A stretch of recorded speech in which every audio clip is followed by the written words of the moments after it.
Good evening, Madam Chair, members of the commission. It's Good been a evening. couple months. Good to see you all. Right, we're here. We're doing it. We're very happy to be here. Hopefully you're as happy to be here as we are.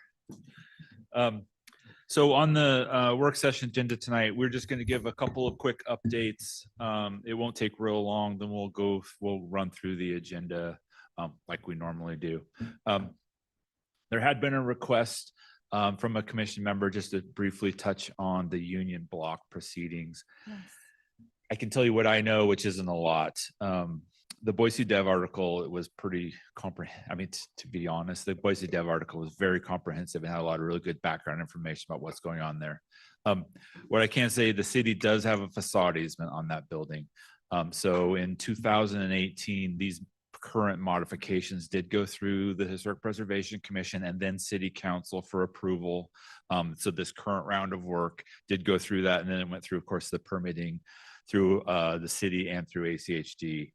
That work has been taking place, and then, you know, as you probably recently saw in the news, the building was ultimately condemned by the city. Right now, we are working with the owner to get those repairs made, get the engineering solutions to the problems approved. I mean, there are solutions to these problems. So the shoring underneath the building that has been in place for a number of time needs to be adequate so that the building is fully stabilized. There are engineers that are much better at math than I working on that with our building department. So those conversations I haven't really been a part of.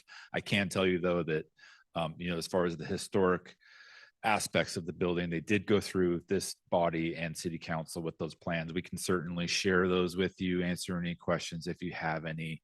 But the end goal here is to work with that building owner to get it stabilized, get the work completed according to what was approved. And then there are timelines associated with that will need to take place. So that's probably about the best information I have. I can try and answer any questions any of you may have. And I can certainly, if I don't have the answers, get them for you from our building official and the folks that are more closely working on this issue. Thank you. Commissioner Malloy, does that answer your questions? It does. And I just had like one follow-up question. I did read that Boise Dev article, and it said like there's 30 days to get the permits for the project and then 60 days to be in compliance. And then after that, it said like the city could take action.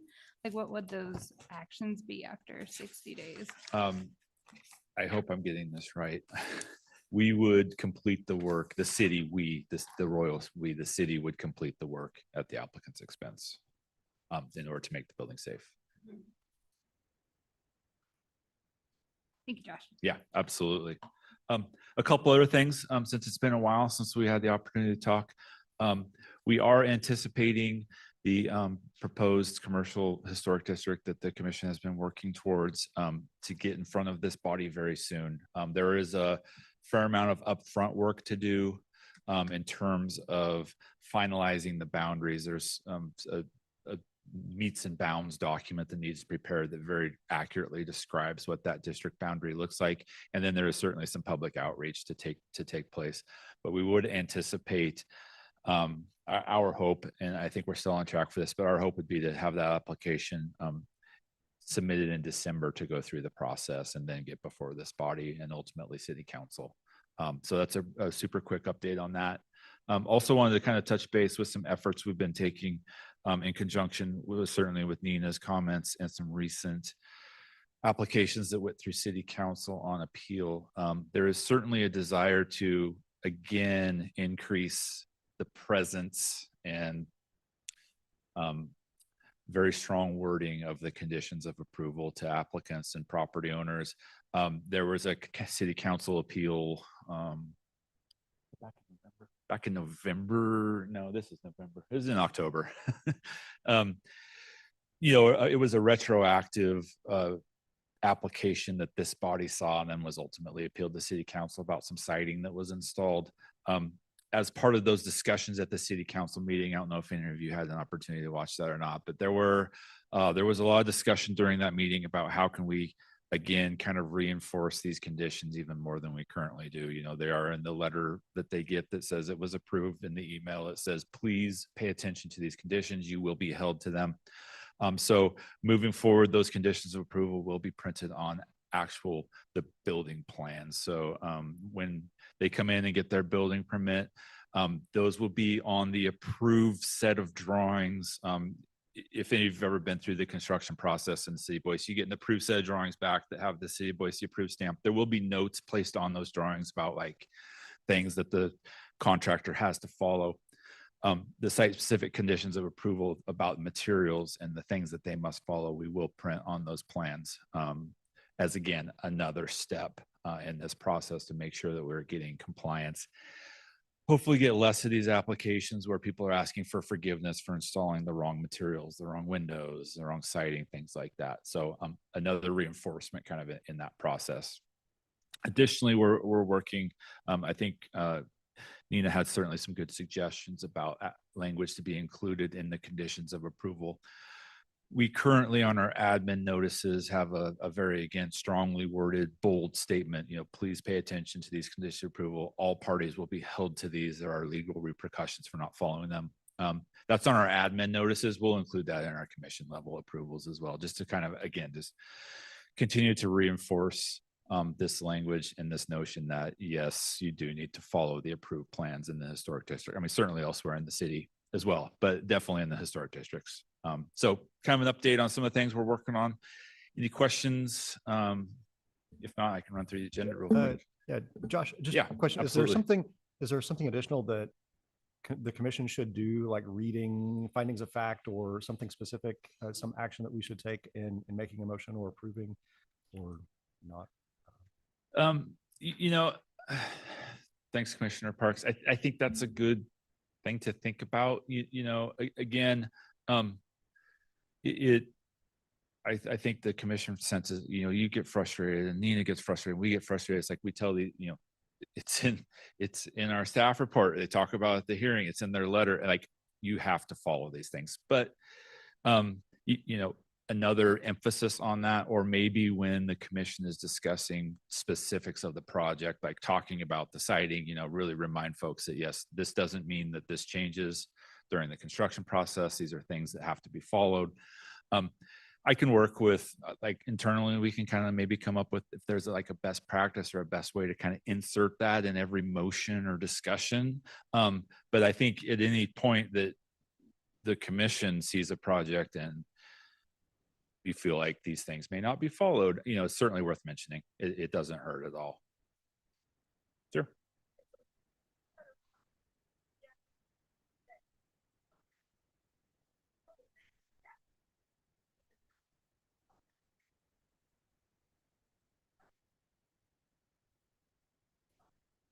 Yeah, that's a great point. And that public acknowledgement seems like it would be very important. I agree. Yeah. So we can look at how to best integrate that into, and it can probably be as simple as, when the applicant comes up, does their presentation, the question could be the same thing that we ask the people on consent agenda. Do you understand, have you read and understand the conditions of approval? Could just be something you ask of every applicant. That's a pretty easy thing to do for sure.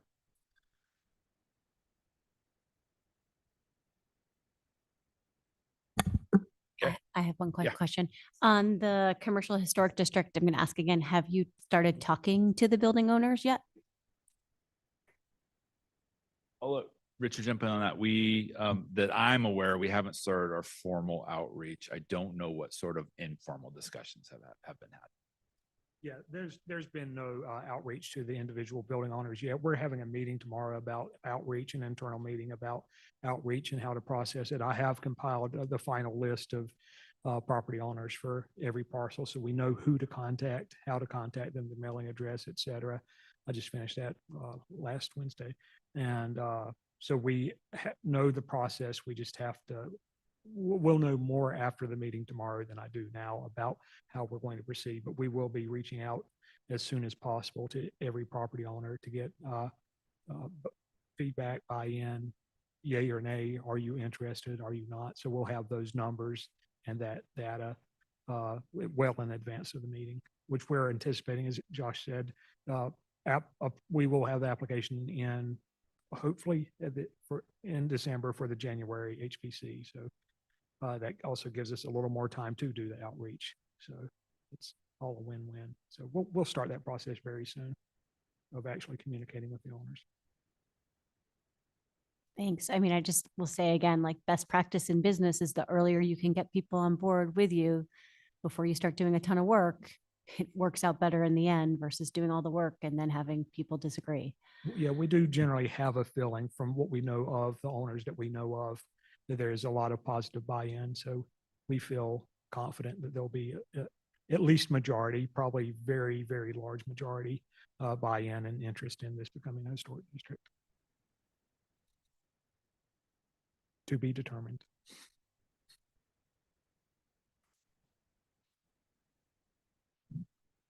Okay, with that, I can run through the agenda real quick.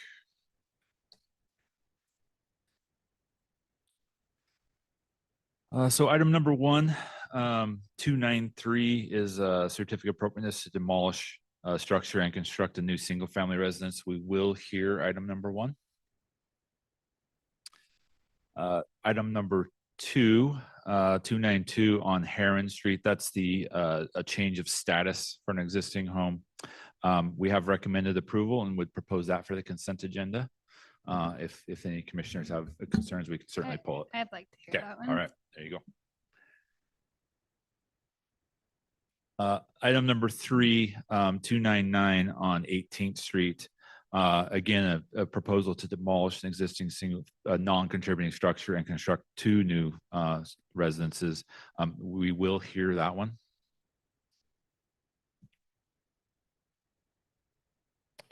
Item number 4, 329 on 8th Street, new 3-story office building at the corner of 4th and 8th.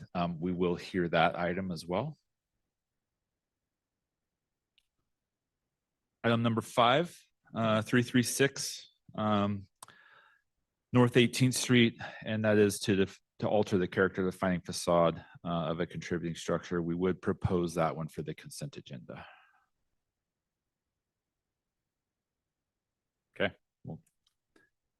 And then item number 6, 349 on North 18th Street. A lot of 18th Streets tonight. Wow. That is a certificate of appropriateness to construct a new detached garage with ADU above. We will hear that item as well. And unless you have any questions, that is tonight's agenda. Any questions? Okay. All right, thanks, We'll Josh. see you in a little bit. All right, welcome. We're going to go ahead and get tonight's meeting started. We're a citizen volunteer appointed by the mayor and approved by the city council. We make final decisions on the certificate of appropriateness applications. Any decisions made tonight may be appealed to the city council, provided that the appeal is filed within 10 days of this hearing. In order to file an appeal, you must have given written or oral testimony at tonight's meeting. So that's why it's important to give your name and address when you testify tonight. We utilize the consent agenda. This means that if the applicant agrees with staff report, and if there's no public opposition, the item will be placed on the consent agenda. All items that are placed on the consent agenda are approved with one motion without further comment. For items not on the consent agenda, we will hold a full public hearing in order in the order that will be detailed in a few minutes, by staff, applicant, neighborhood association, and then by public testimony. Thank you all for attending tonight. Will the clerk please call the roll? Maroney, Here. Montoto, Here. Malloy, Here. Otter, Here. Parks, Here. all present. Thank you. Without objection, I will place our September 25th minutes on the consent agenda. And then we have one other item on the consent agenda tonight. It is item 5, DRH 23-00336. I'm going to read the overview just so nobody is confused. That is at 1101 North 18th Street, a certificate of appropriateness to alter the character defining facade of a contributing structure on a property in a single-family residential and historic overlay zone. If I can get a motion for this consent agenda. Oh, is the applicant for DRH 23-00336 present? Hi. And do you agree to all of the staff's recommendations Or do you have any questions about them? Excellent, thank you. All right. Anybody here needing to testify or wanting to testify in opposition of DRH 23-00336? All right, hearing none. We'll move that to the consent and I'll get a motion for that. Madam Chair, Commissioner Montoto, I move to approve the consent agenda. do we have a second? I'll second. Thank you, Commissioner Otter. Clerk, can you please call roll? Maloney, Aye. Montoto. Aye. Malloy, Aye. Otter, Aye. Parks. Aye. All in favor, motion carries. Thank you. All right, so we'll move on to item number 1. On our agenda, it's DRH 23-00293. It's at 2010 North 14th Street. It's a certificate of appropriateness to demolish an existing non-contributing structure and construct a new single-family residence with a detached garage on a property in a single-family residential with historic overlay zone. Staff, can we please get the report? Certainly. This is the request for approval to demo this property.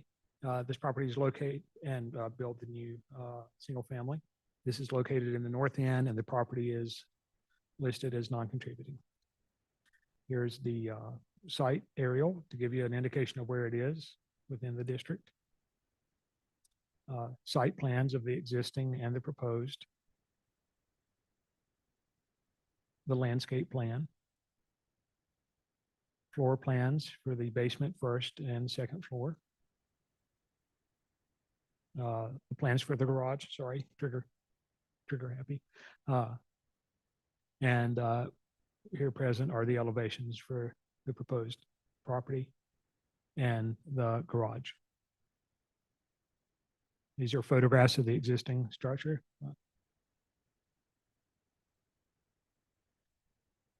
Existing garage and other views of properties in the area, in the vicinity.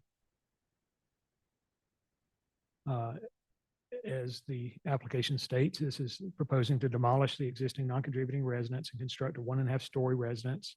The adjacent and nearby residences are 1, 1.5, and 2 stories. Many of them have widths that put them near their side yard setbacks in the surrounding area, and this one takes up most of the area to the setback.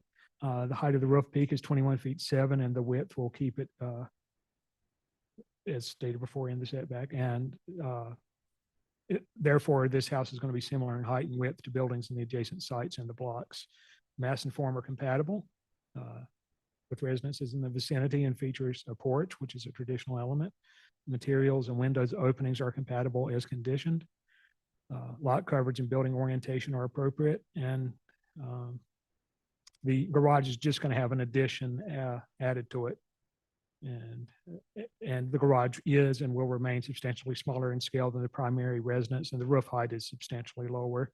And all this comes together with the form and the material of that garage being similar to the primary residence. We find overall that this property does meet our guidelines, and therefore staff recommends approval of this application. I stand for any questions. Thank you. Are there any questions for staff? All right, hearing none, we'll now hear from the applicant. And please step forward and state your name and address for the record.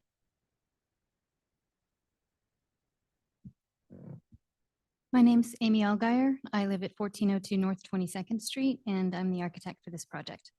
I don't have a presentation. I think Richard did a great job of kind of summing up our intention. You've seen the project. I'm interested to hear any concerns or questions that you might have. Thank you. Are there any questions for the applicant? I have a quick question. Hi, Amy.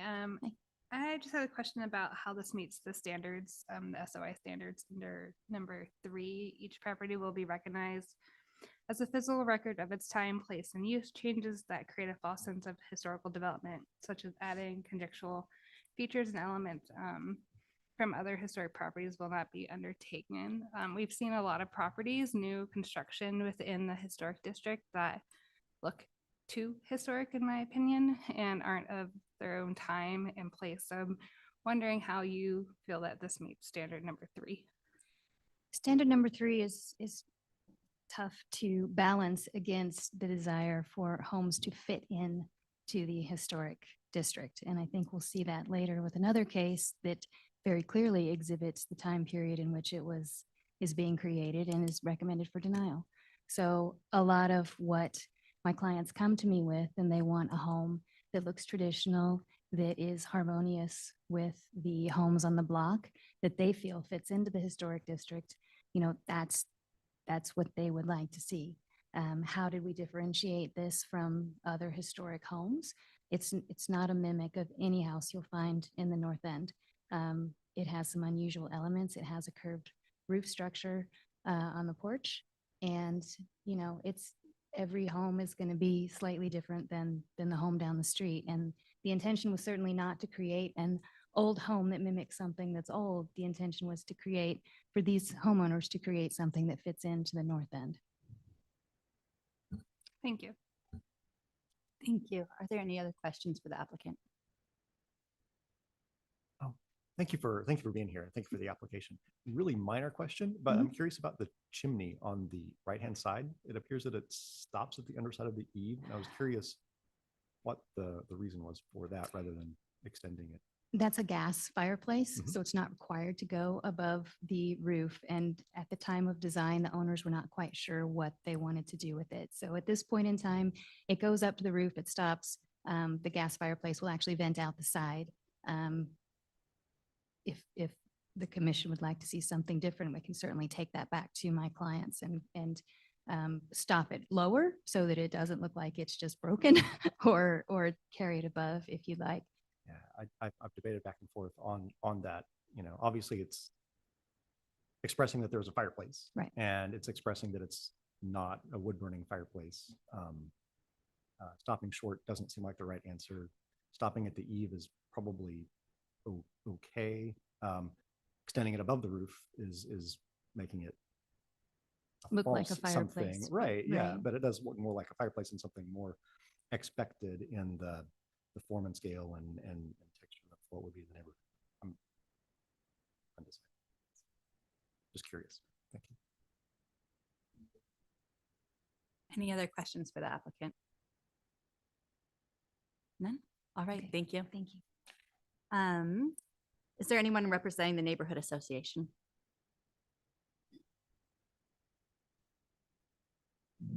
Hi, Sandra Herman, 1404 North 7th Street. Commission, we like the unique style of this proposal, and we are pleased to see a more moderate size home replacing yet another small non-contributing house that is going away. We are concerned about the amount of hard surface including the roof and paving on this lot. As you know, we consistently advocate for permeable paving for new construction in the neighborhood. The designer did slightly reduce the amount of hard surface, and the new part of the driveway will be permeable. This summer, we had multiple storms that temporarily overwhelmed the storm drain system. As neighborhood density explodes with ADUs, additions, and small homes scrapped for larger, this problem will only get worse. Less and less rainwater will find its way into the ground, and more will rush into the streets. I know of multiple homes remediating water damage due to runoff, overwhelming gutters, and rushing off hard surfaces into crawl spaces, basements, and cellars. With neighboring homes close together, we need to recognize our choices can create havoc for adjacent properties and infrastructure.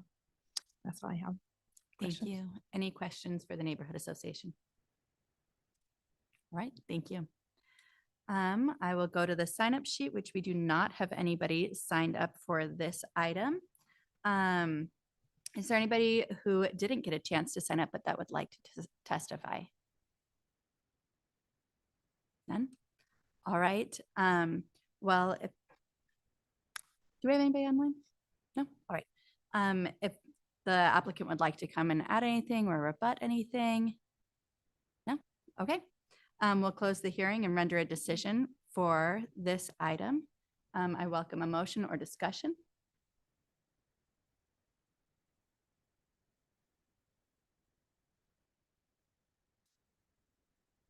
Madam Chair, I'll start off. Thank you, Commissioner with Montoto. the discussion.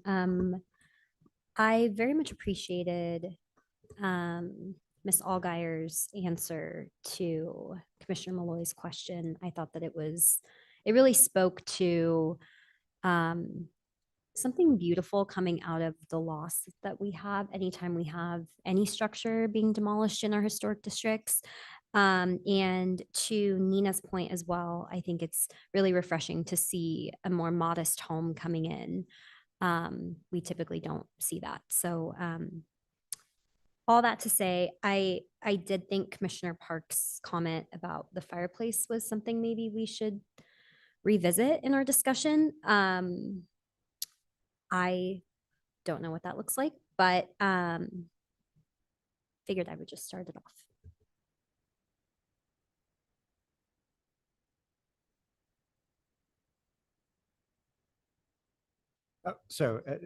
Madam Chair, I appreciate the design as well. I feel it addresses the guidelines appropriately.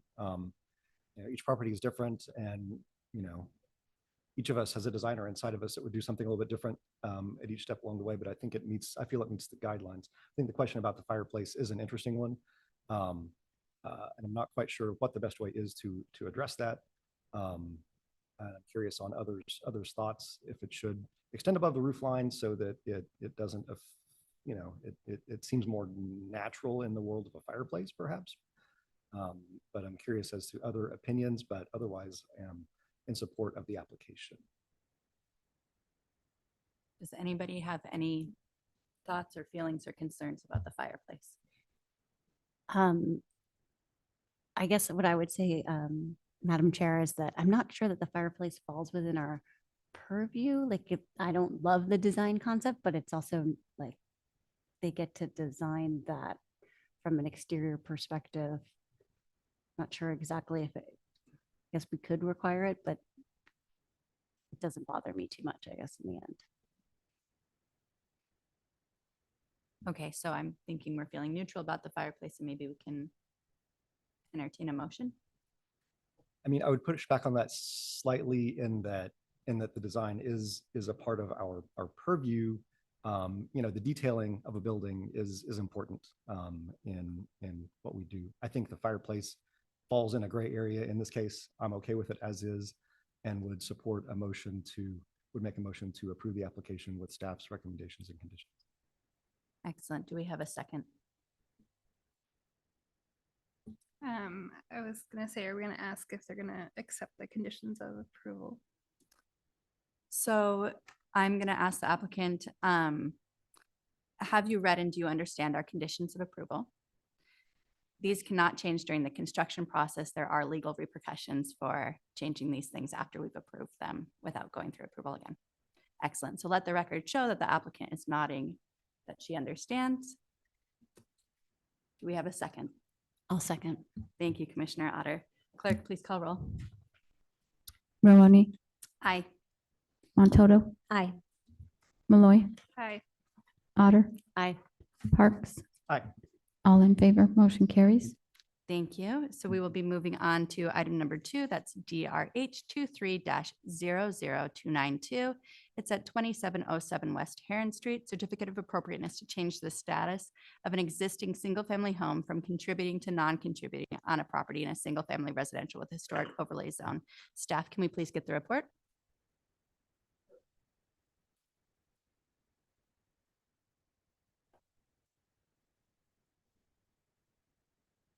It's not hot. Let me start over. Yes, so I will start out with the side aerial to give you an indication of its location near Lowell Elementary School. This is the front facade. These are some additional photos of the sides and the rear. This is the Idaho Historic Site Inventory Form that lists style as Craftsman Bungalow. We'll get back to that in just a second. And it was considered a contributing structure at the time that this survey was done. Here's some Sanborn fire insurance map research I did to indicate what it looked like up until the mid 1950s. It's like all of us, it's been a couple months since I've looked at this, but it shows clear evidence that that addition to the side that we saw was built after the 50s at some point. And the analysis is the design of this property appears to remain largely unchanged since the historic survey that was conducted in 2001. The interesting thing is this style was listed as a Craftsman bungalow. However, it has no design details to evoke that style. There are no exposed roof rafters, and it has a hipped roof, which is rare amongst Craftsman bungalow style. I almost never see it.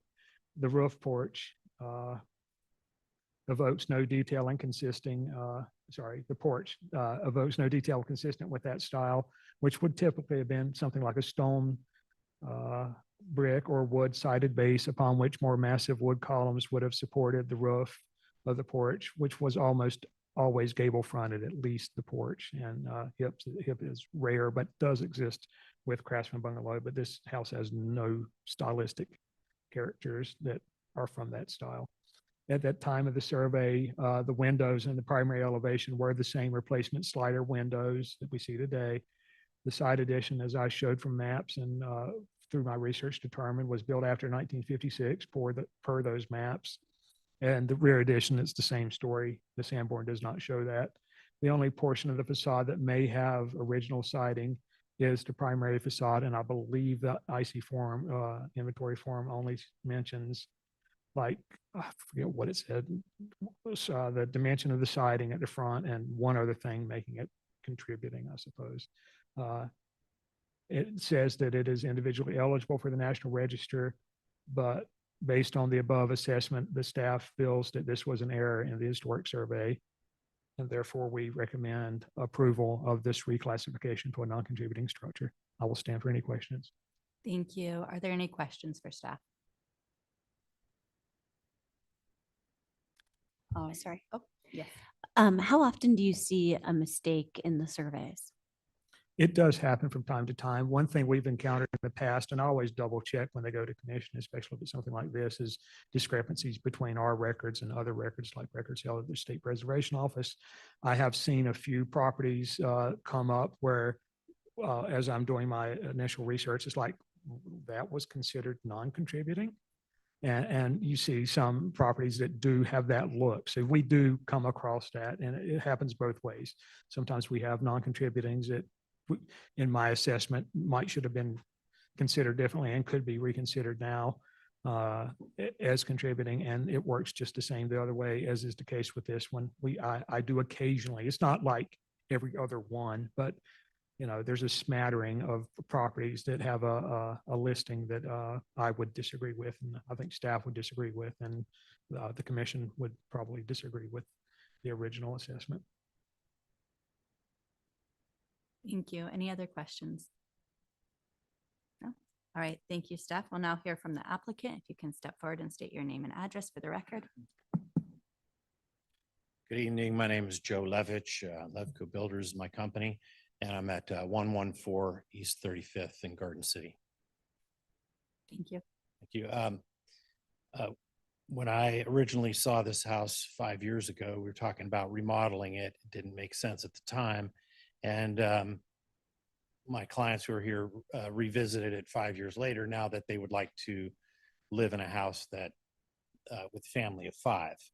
And so this house, I felt when I initially discovered that it was contributing, I contacted staff and they agreed that this was done in error. And that is the reason for asking for this home to be changed from contributing to non-contributing. I understand that there's a limited number of contributing homes in the district, and this one is old. It's 118 years old. From a remodeling standpoint, I don't believe that it is one that would be considered for changing it in any way to make it habitable by these people. However, we saw many discrepancies just looking around the outside of the house that would take it away from being contributing. And it's my belief that this is the first time I've ever asked for this in this particular situation. I have asked for other homes to be considered non-contributing for reasons of wanting to improve upon them or make them more historic. This is the first one that I think was a complete error, not because of disrepair or any of those things that are typically brought before you, but only because it doesn't match the architectural style, and so many things were changed during the course of time that I think this one staff agrees that it should be delisted. Thank you. Are there any questions for the applicant? I have one Oh, question. What are the Commissioner Malloy. plans for the property once plans for the you property make it is- non-contributing? Sure. The home was lived in by my client for 4 years and then has been turned into an Airbnb. So she's living in Huna with her family. The intention is to come back to before the commission to get a certificate of appropriateness to take the building down. It's currently 715 square feet, not with 2 bedrooms and 1 bathroom. The idea would be to present plans to have this house taken down and then build a new house in its stead. Much like the previous discussion. Thank you. Any other questions? None? All right, thank you. Thank you. Is there anyone from the neighborhood association wanting to testify? Hi, Sandra Herman, 1404 North 7th Street. Commissioners, at this time, Nina does not support changing the status of this home to non-contributing and subsequently the ultimate demolition. While the exterior of the house is in some neglect and there is some evidence of water damage and settling, it is not close to dangerous or completely deteriorated. If it was, the homeowner could not have been using this as an Airbnb.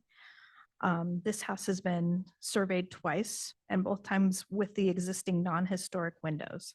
The shed style addition is an example of how additions were constructed historically. The opinion about whether or not the addition was overlooked is simply speculation. We have no information on this matter either way. The front face of the house has been re-sided at some point in the past, and we suspect that the original window openings are hidden behind the makeshift siding, making them fairly easy to revert to uniform. The architectural style or mischaracterization of the architectural style should not be a consideration as to whether or not the property contributes to the historic district. We feel the lot size is not conducive to a larger home. This lot is quite small and there is limited space for parking, patios, and outbuildings if the footprint of the new construction is any larger than the existing house.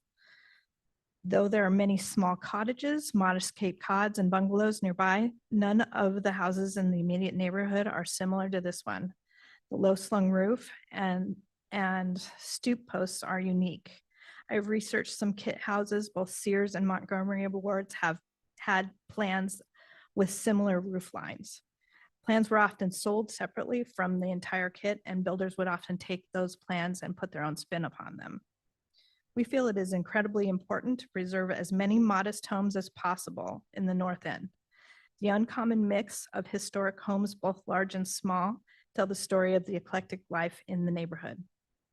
Modern builders no longer find it economically advantageous to build modest homes on individual lots, choosing instead to build entire entry-level townhomes and condos.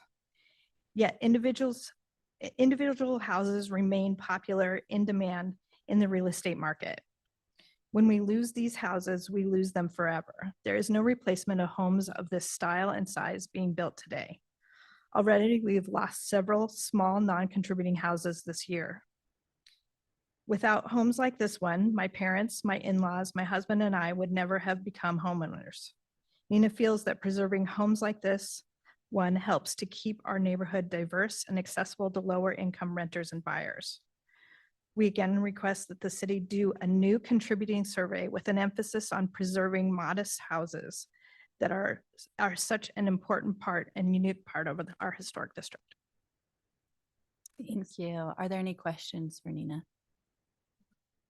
I just want to say thank you for your coming and giving that testimony. All right, so with that, I will now go up to the sign-up sheet. Mr. Lovett, you're the only one that I have, but do you want to speak now again, or this would, the applicant will, as an applicant, you'll have time. This is the public comment, but I have you on my sheet, so I just wanted to check. Okay, so we'll come back to you. Is there anybody who's not on the sign-up sheet that's wishing to testify? Anybody online? No? Okay, so now you can come rebut if you'd like.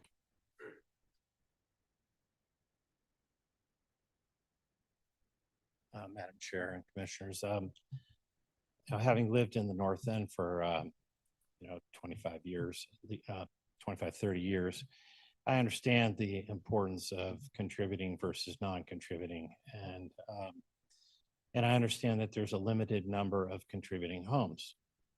However, this one, I believe, was listed inaccurately. And I think that had it not been listed as contributing, I would have been here for a COA to have the house taken down because it is in somewhat of disrepair with undulating floors, limited foundation. I seriously do not believe I've seen Sears and Roebuck homes, and this is not one of those. And so I understand the North End's unwillingness to have this home be taken off the register. However, I feel like this one, of all of the ones I've seen, is deserving of that. And I wanted to emphasize that point. Thank you, Thank Mr. you. Lovett. Any questions for the applicant? No? All right, hearing none, we'll go ahead and close this hearing. Emily will render a decision, so I'd like to entertain any discussion or a motion. I'd like to open discussion. Commissioner Malloy. So I totally agree with Nina's comments. I don't think we should be changing the status of this property from contributing to non-contributing. It is a modest house. The residential guidelines state that the North End was generally developed as a working and middle-class neighborhood, so modest homes are common, and the goal of and policy of the buildings, these small modest homes and their modest character, should never have been considered a craftsman house to begin with, but more of a property with no style. And it's a small folk. It has a pyramidal roof, very common in the North End. And a lot of these houses in the North End, these modest houses that don't have distinctive styles, do have some integrity issues, but overall it retains enough integrity to convey its significance under A, for its association with the larger North End neighborhood. I would say it's not eligible under C for its architecture at all, but as a property associated with the events and development of the North End, I would say that it still contributes and still conveys that significance. So if I was reviewing this project, I would say, yeah, it contributes. So. Thank you, Commissioner Malloy. Other discussion or a motion? Madam Chair, I'm finding myself agreeing with Commissioner Malloy. And I do think it does speak to the bigger need, as we've had so many conversations about of resurveying our historic districts. As Mr. Levitch mentioned, the house is 118 years old. That's pretty old. I found myself kind of struggling to process this concept that the house is in enough disrepair to be demolished, but yet is being rented out as an Airbnb. I just found that a little bit confusing. But at this point, I am finding myself in opposition to staff's recommendation of approval. Thank you, Commissioner Montoto. Other discussion or a motion?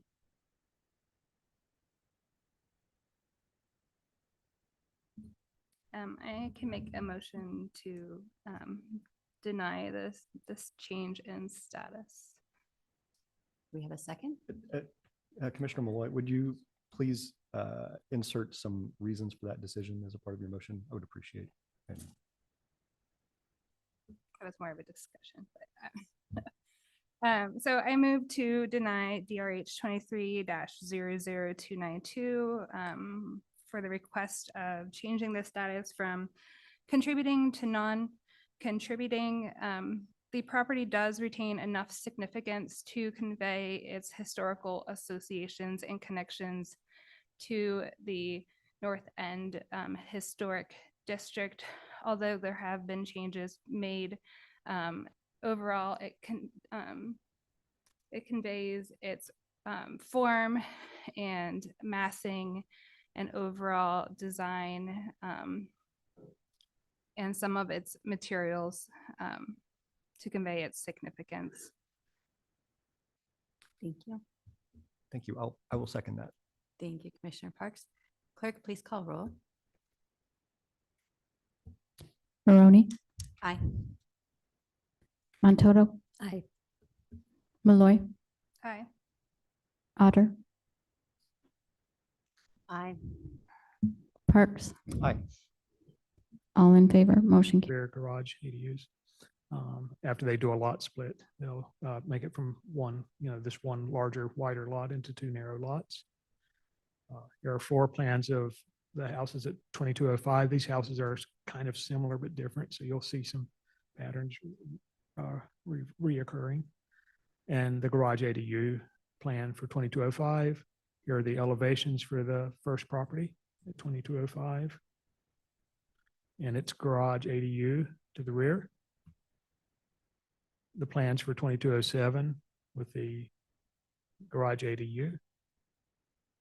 And their elevations for the house and the ADU. And here's photographs of the existing house, taken from various perspectives. And photographs of adjacent properties showing similar ranch houses in more recessed lot locations as far as street frontage goes, keeping that pattern going. And additional photos like down the alley.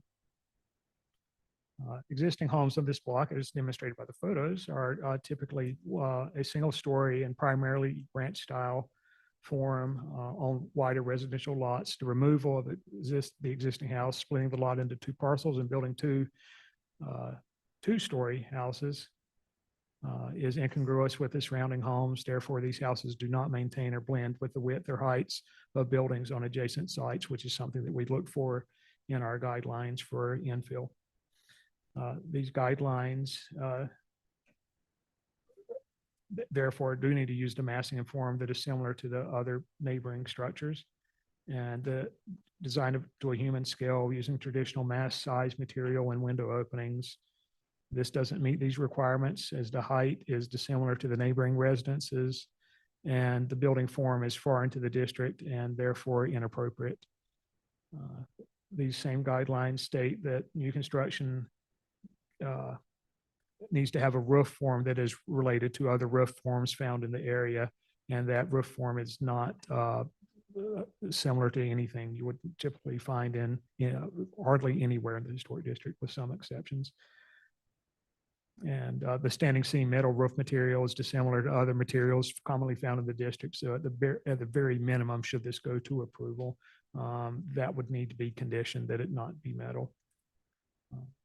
But having said all that, and at the very bottom is an illustration from figure 5.9.1 of our guidelines that show the different roof forms and have the red X's showing roof forms that are generally not appropriate in a historic district. And then the other forms that we're used to seeing, Dutch gable, and hip are the primary roof forms in the district. And with all of that, staff recommends denial of this application, and I will stand for any questions. Are there any questions for staff?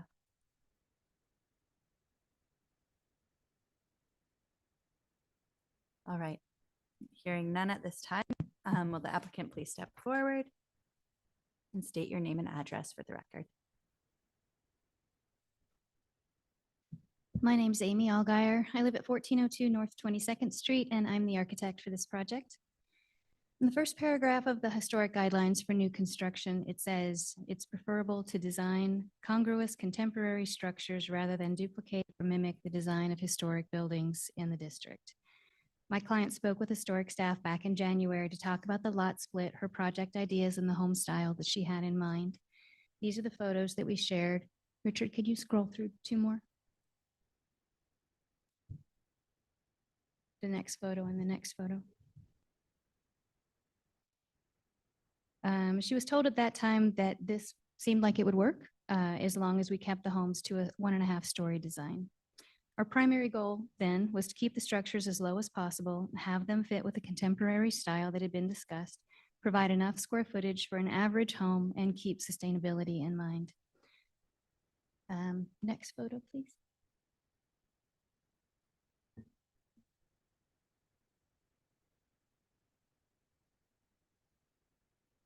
No, number 3. Sorry, Richard, one more.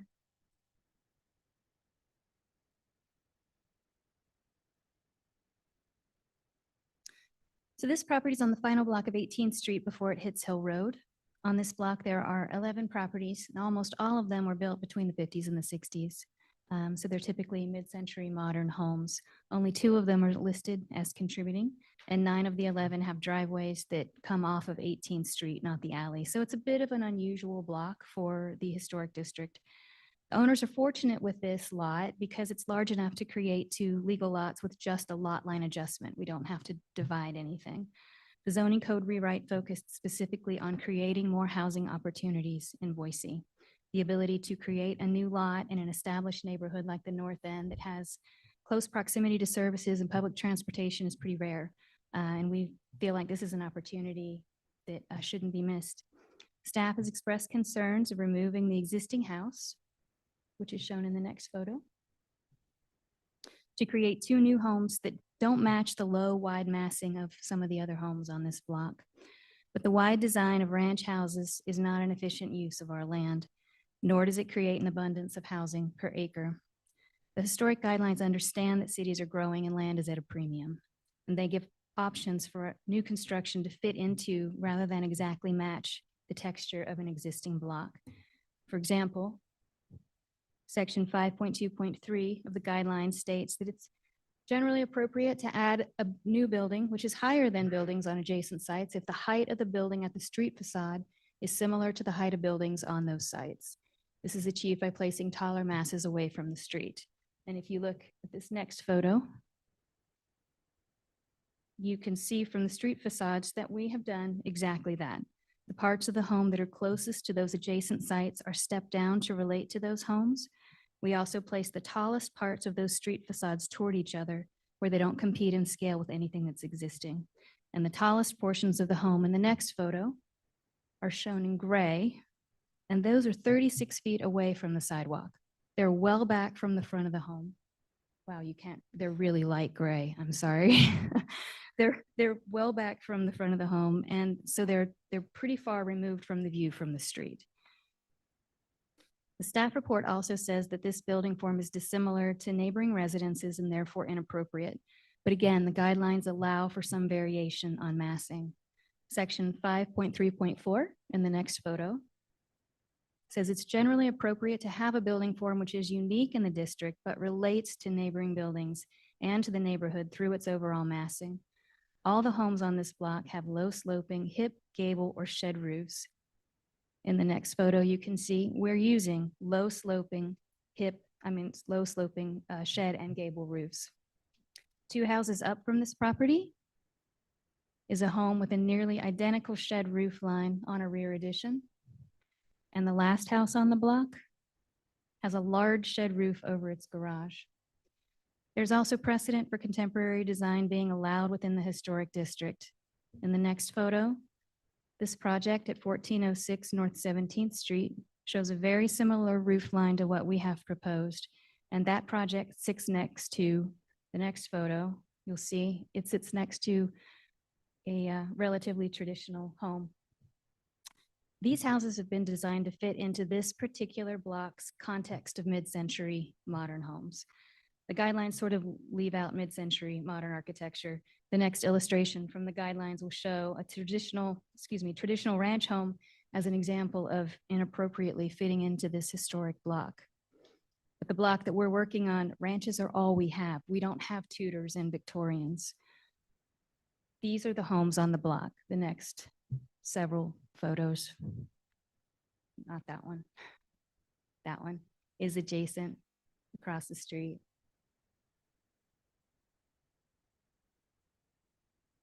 So they're all, you can see, very low sloping roofs, primarily sheds and gables. Primarily gables and hips. There are a few sheds mixed in there.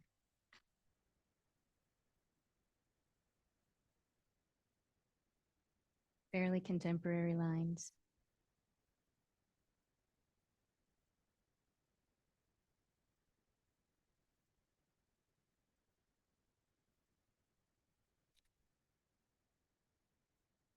And the next one will show guideline section 5.9.4, which states that it's generally appropriate to maintain roof forms similar to those seen traditionally on the block within pitches of 6 and 12 or greater. But we've just seen that nearly every home on that block has a roof slope lower than 6 and 12. So on this particular site, anything that we do that's steep is actually not going to fit in with the block. The recommendation from staff was to redesign these homes with a steep roof, which could provide second floor space with dormers and meet the 18-foot midline rule. But we felt a steep roof would be out of place in this context of low sloping homes. And in addition, a gable with a dormer design would actually be taller than the home that we have proposed. In the next diagram, there's a comparison of the house that we have, which is on the left, and a gable roof design with dormers. The gable design does meet the 18-foot midline, so it's technically a story and a half, but overall it's 18 inches taller than the design that we have proposed. And that's the main house. If you look at the next diagram, which shows the street massing, the parts of the building that are actually close and present to the street, the difference is even more dramatic. The gable design's 2.5 feet taller at the street than what we have designed. Our design is considered a full 2-story because our midline is 18'6". So we're 6 inches above that maximum. But as you can see, the overall design is lower than the actual 1.5-story option. And it's definitely worth noting that the new zoning code doesn't use midlines. The new requirement for placing new homes adjacent to existing single-story homes is that they be no more than 2 full stories and under 35 feet in height. So these structures, on the next photo, you can see what we have designed. They have a peak of 19'2". So they're quite low, and they do meet the requirement that's in the new zoning code. With regard to the metal roof, we're able to keep these structures low because we can reduce the roof slope to 1 and 12. We can't do that with shingles. We can do that with standing seam, which is what we have proposed. Section 5.7.8 of the guidelines says to use green building materials compatible with the historic district. And these are the guidelines for the green building materials. Standing seam metal roofs meet 8 of 9 of those requirements, more than shingles do. Metal roofs have been used on buildings for a long time, way before asphalt and composite shingles were even invented. They've been used repeatedly in our historic district over the years, depending on the tenor of the commission. Standing seam metal roofs last up to 70 years, which is nearly 3 times longer than shingles. And if you consider that we should all be placing solar panels on our roofs, having to replace your roofing 1/3 the amount of time is a huge benefit. The guidelines specifically state that corrugated metal is not appropriate. They're making a distinction between corrugated metal and standing seam for a reason. Standing seam metal roofs are exceptionally long lasting. They're high end, they're recycled, they're 100% recyclable, they're hardy, and they meet nearly all the recommendations for materials to be used in the historic district. With the city's push toward greater sustainability, I would like to ask the commission to consider the use of standing seam metal roofs on new structures as completely appropriate. I totally understand not approving them for historic structures, but there's a clear line between protecting the historic integrity of a contributing structure and allowing more sustainable and better options for new construction. Alternatively, we can move to a steeper roof slope on these homes and go with shingles, but it's going to increase the height of the homes by nearly 2 feet. A couple more things of note. These homes are designed to rely primarily on solar power. According to Aurora Power and Design, each house needs a minimum of 10 kilowatts to cover all of its electrical needs. The house on the left, as designed, has enough space for garage solar panels to generate 9.5 kilowatts. So we are nearly meeting the requirements for that home to be all solar. With a gable roof, that house would only generate 3.6 kilowatts. The house on the right has enough space on the house roof for solar panels to generate 12.8 kilowatts. So it covers its own energy needs. With a gable roof, that drops to 6.4 kilowatts. The solar panels have been located in areas where they're not visible from the street. They have minimal impact on the aesthetics. And Section 5.12 recommends maximizing passive solar energy strategies wherever it's possible. Shifting to a gable roof cuts the solar generation potential on these homes by as much as 62%. These homes have been designed to match the unique character of this block in structures that are not massive or out of scale with the other homes. Through efficient land use, we're able to provide 2 family homes and 2 smaller dwellings in place of 1 small triplex. While the forms are unique, they relate strongly to the other houses on the blocks with their low sloping roofs and larger glass areas. By meeting all setback requirements and lot coverage limitations, providing solar power to cover each home's energy demands, providing front porches and creating additional smaller dwelling units, we've met many of the tenants of Blueprint Boise. The owners have offered first dibs on the ADUs to the 2 tenants who are in the existing triplex right now. We have letters also of support from several people. The owner is also here tonight. She would like to say a few words, and then we will stand for any questions. Thank you. And if you can state your name and address, please. Thank you. Hello, my name is Susan Gamperly Abdo, and I live at 801 East Crestline Drive in Thank you. Boise. My husband and I started this project 2 years ago with our main goal being to do the right thing for the next generation of Boiseans. We've owned this property for over 20 years, and we live about 1 minute away. The north end has been a part of our neighborhood, and we go through it each time we leave our house. My son Jonas lives in the north end, and we have seen firsthand how difficult it is for this generation to find affordable housing. We are proposing to build these homes so our 2 sons and their generation have an affordable place to live in the north end. The ADUs are part of this solution. We also want to do the right thing with 1, sustainability, 2, Boise's vision for the future to be carbon neutral by 2050, and 3, the home's design. First, doing the right thing concerning sustainability and building homes for the next generation of Boise's. Smaller lot sizes, smaller sized homes with ADUs, and sustainable building materials like metal roofs adds to the sustainability of our project. Also, the project's current modern mid-century roof design is needed for maximum solar collection and to reach a goal of the electrification of all things. A gable or hip roof would not have enough roof space to reach this goal. My second point is to do the right thing concerning the city of Boise's vision to become carbon neutral by 2050 and the new modern building code. As a community, we need to think large in scope when we make decisions. I want to read to you a quote from Mayor Lauren McLean in the 2021 Boise Climate Action Roadmap that reflects this. Her quote is, "Boise will be carbon neutral as a community by 2050.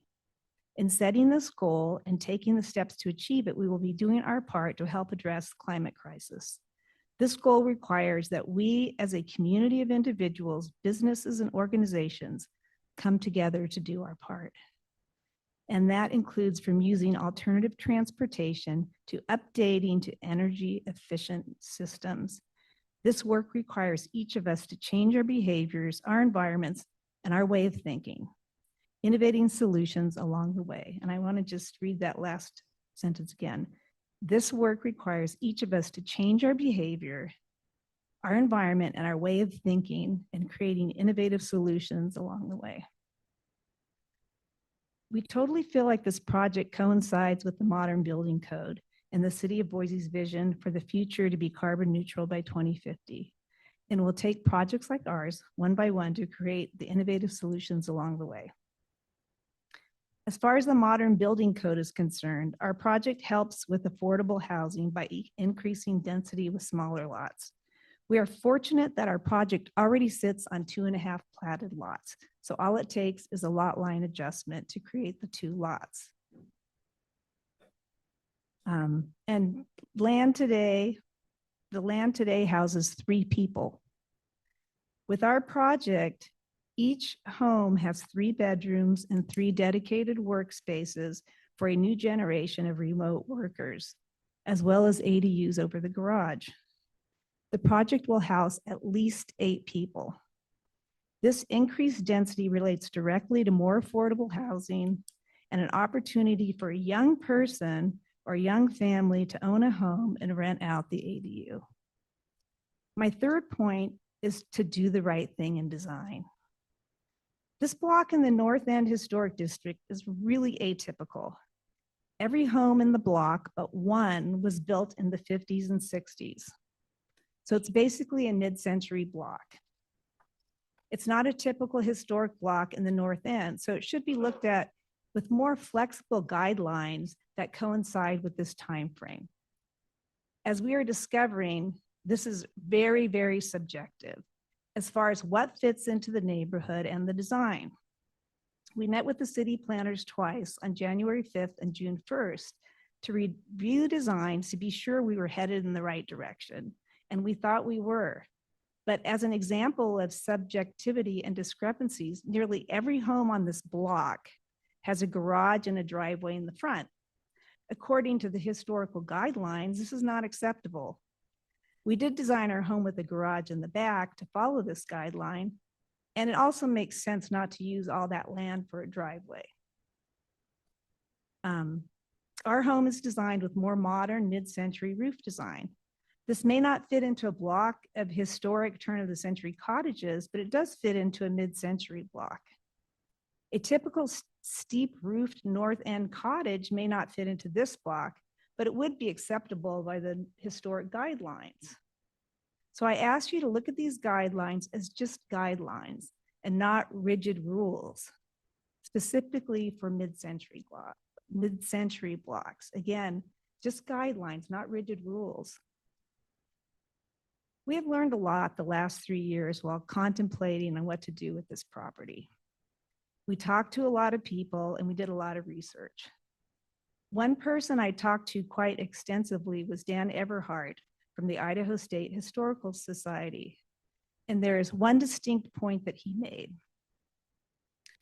And he said, when building new, you do not want to build a replica of the historic home in a historic district. You want to build a home that is representative of today's time period, so it will create tomorrow's history. So that's what we're doing with these homes. Bottom line, we believe our design fits in well with the mid-century block, and it's a design today that will be tomorrow's history. It also is very reflective of the needs of the next generation and the electrification of all things. We believe our project like ours, one by one, will help Boise become carbon neutral by 2050 and will help supply more affordable housing for the next generation. Lastly, I just want to respond to a last minute letter of opposition that came in. And it was from the owners of 2211 North 18th. And first of all, we're not developers. We've owned the home for over 20 years. We consider the North End as our neighborhood. We live 1 minute away. We have immediate family that lives in the North End and friends that live all over the North End. Amy Algeyer is not a developer. She's our architect. And secondly, we're not proposing to build row houses, as the opposition letter said. We are building smaller North End homes for more sustainable housing, each on its own platted lot. I think the owners of 211 were a bit confused about what we're proposing, and it was obvious they didn't review the submitted documents. Thirdly, the home at 2211 is 30 feet away from our closest proposed home, so it's quite a distance away. And then I want to say the current home now has a gravel parking lot in the front, where would normally be a sidewalk or landscaping. And the home honestly is a bit of an eyesore. And the pictures that you saw didn't show the gravel parking lot. I think our proposed design would greatly improve the aesthetics of this block. And I just want to point out, there was a letter of support from Andrew Harmon. He actually lives in the North End, but he used his work address for the letter. So it says he's from Nampa. So anyways, thank you so much for listening. Thank you. And there's about 15 seconds left if you. Okay, great. Thank you so much. If the neighborhood association would like to testify on this project, please step forward. Sandra Herman, 1404 North 7th Street. Do you guys want to ask questions of them first? Oh, I'm sorry. Does anybody have any questions for the applicant? No, we have their rebuttal, so we'll hear Okay. from them again. We like the design of this project and the original proposed roof line. We feel it reflects the architecture of its near neighbors, which are all mid-century homes. We appreciate the shape of the windows and original roof line reflect the mid-century style. We also appreciate the effort to keep the height of the project lower, both by using the original roof line and the metal roofing material.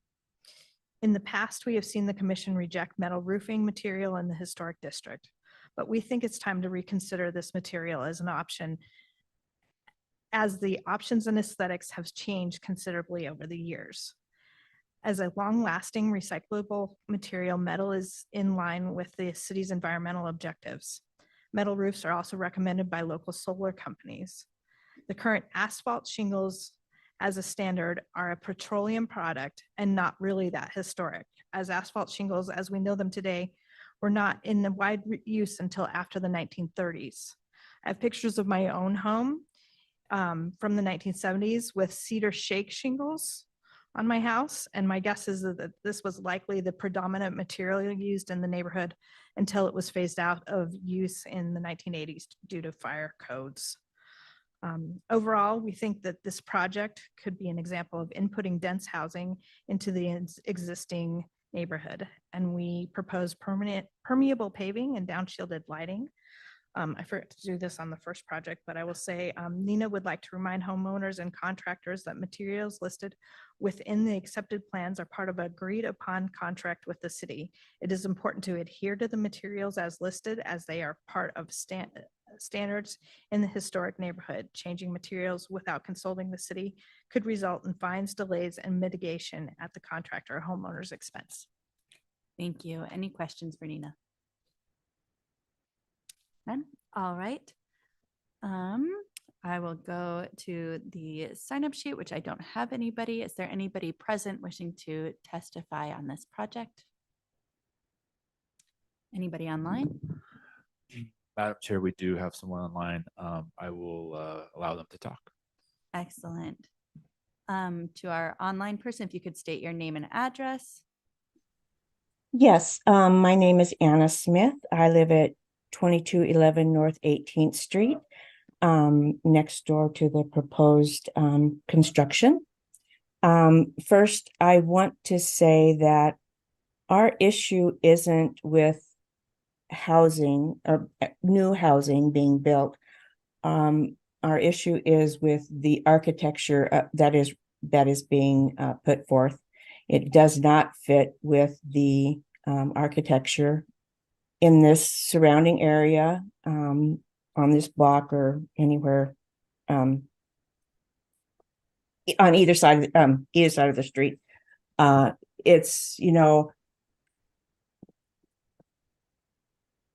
the issue being that the two long, narrow, tall houses, you can call them row houses or not, with the detached garages with the ADUs above, threaten to undermine the legacy by introducing structures that are incompatible with the surrounding architecture and the landscape of the neighborhood. Furthermore, I feel that proposed project will have a negative impact on the quality of life for residents in the area. The impact of this type of architecture can be seen with the destruction of the beautiful areas in South Boise and on the bench. There's increased traffic, there's noise pollution, parking issues, and other disruptions that will make it difficult for all who live in this beautiful North End community. And while I know that housing is tough, I don't believe that we need to build if we don't have the infrastructure in place. Just because we have a lot that we could put two houses on doesn't mean we need to put two houses on every area.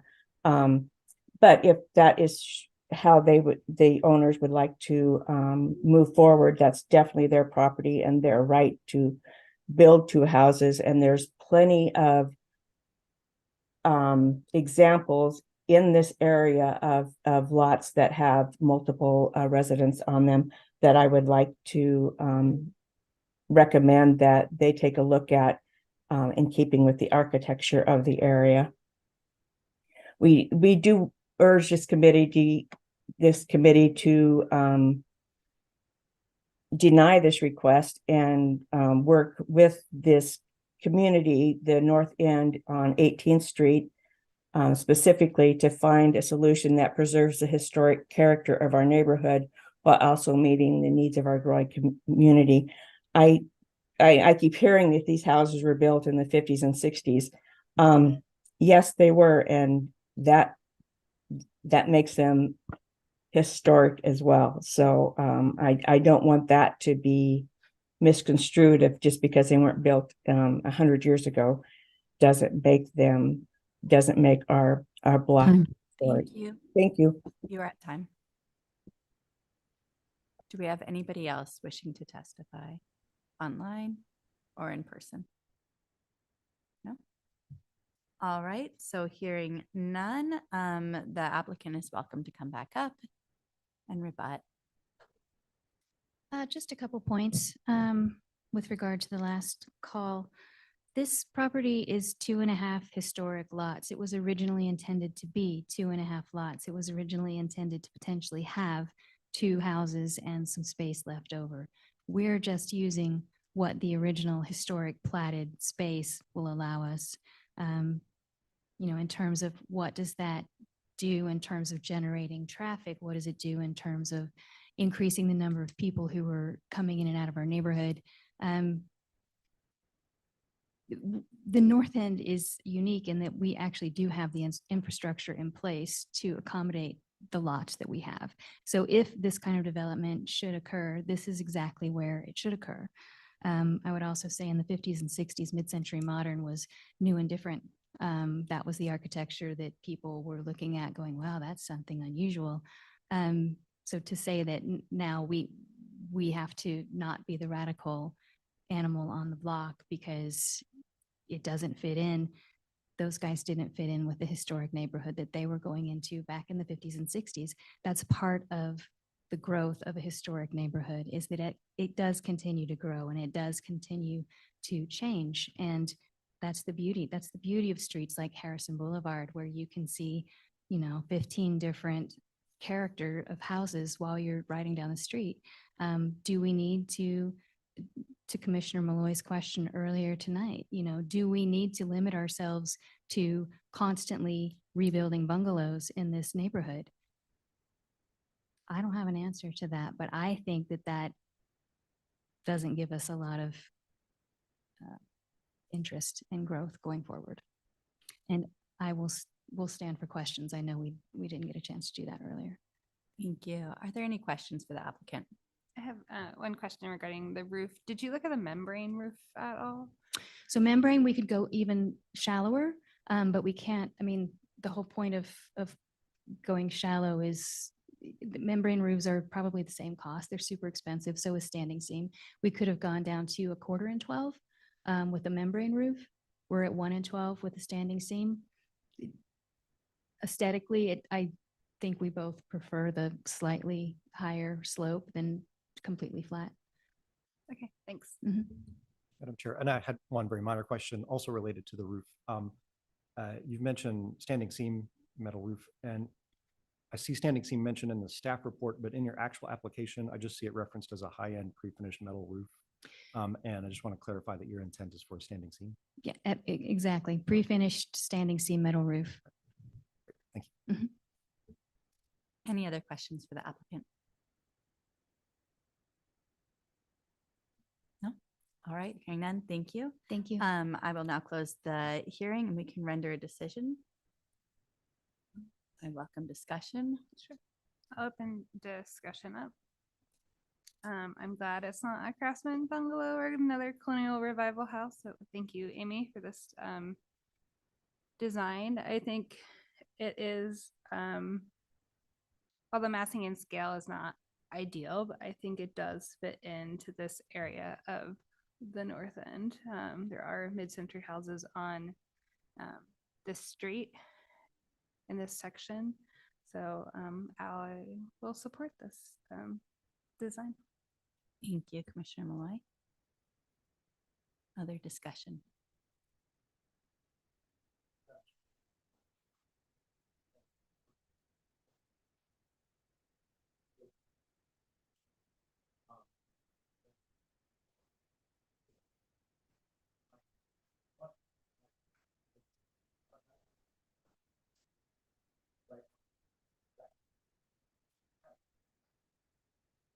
Your mic.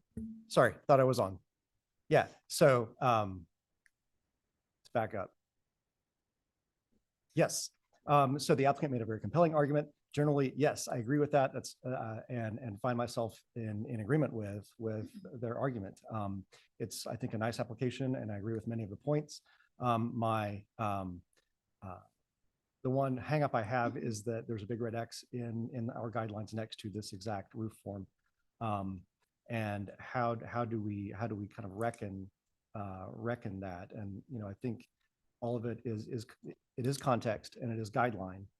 And that's why we are here as a commission to find that path and where is the right application of our guidelines. Curious in other commission members, commissioners' thoughts on that, but that's where I'm headed.